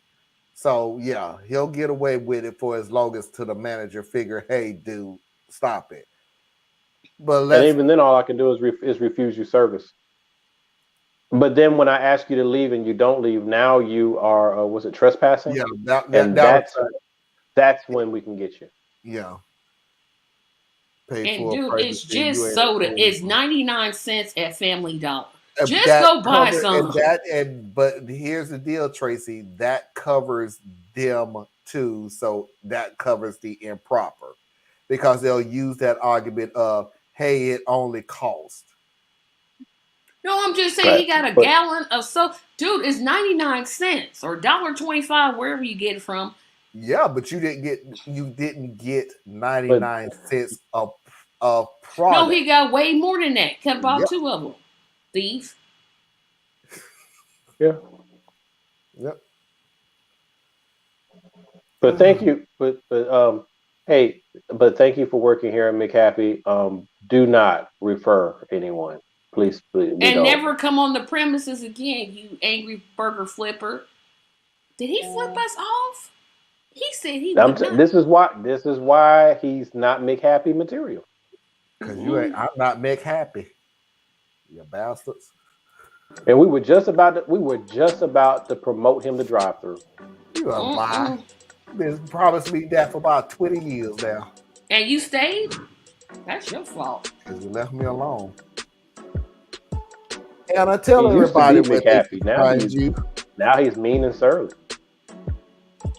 Fire me from a low waist. And I tell everybody where they can find you.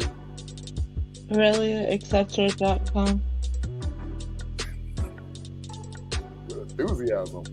Tracy? January 14th, you can find me at the Say What Awards. TracyMediaLLC.com.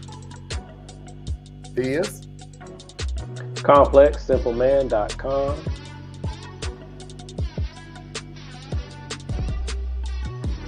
Ladies and gentlemen, boys and girls, children of all ages, non-conforming individuals, that is our show for tonight. I do appreciate Anna, Is, and Tracy on the show. And until next time, we will see you when we see you in 2023. Peace.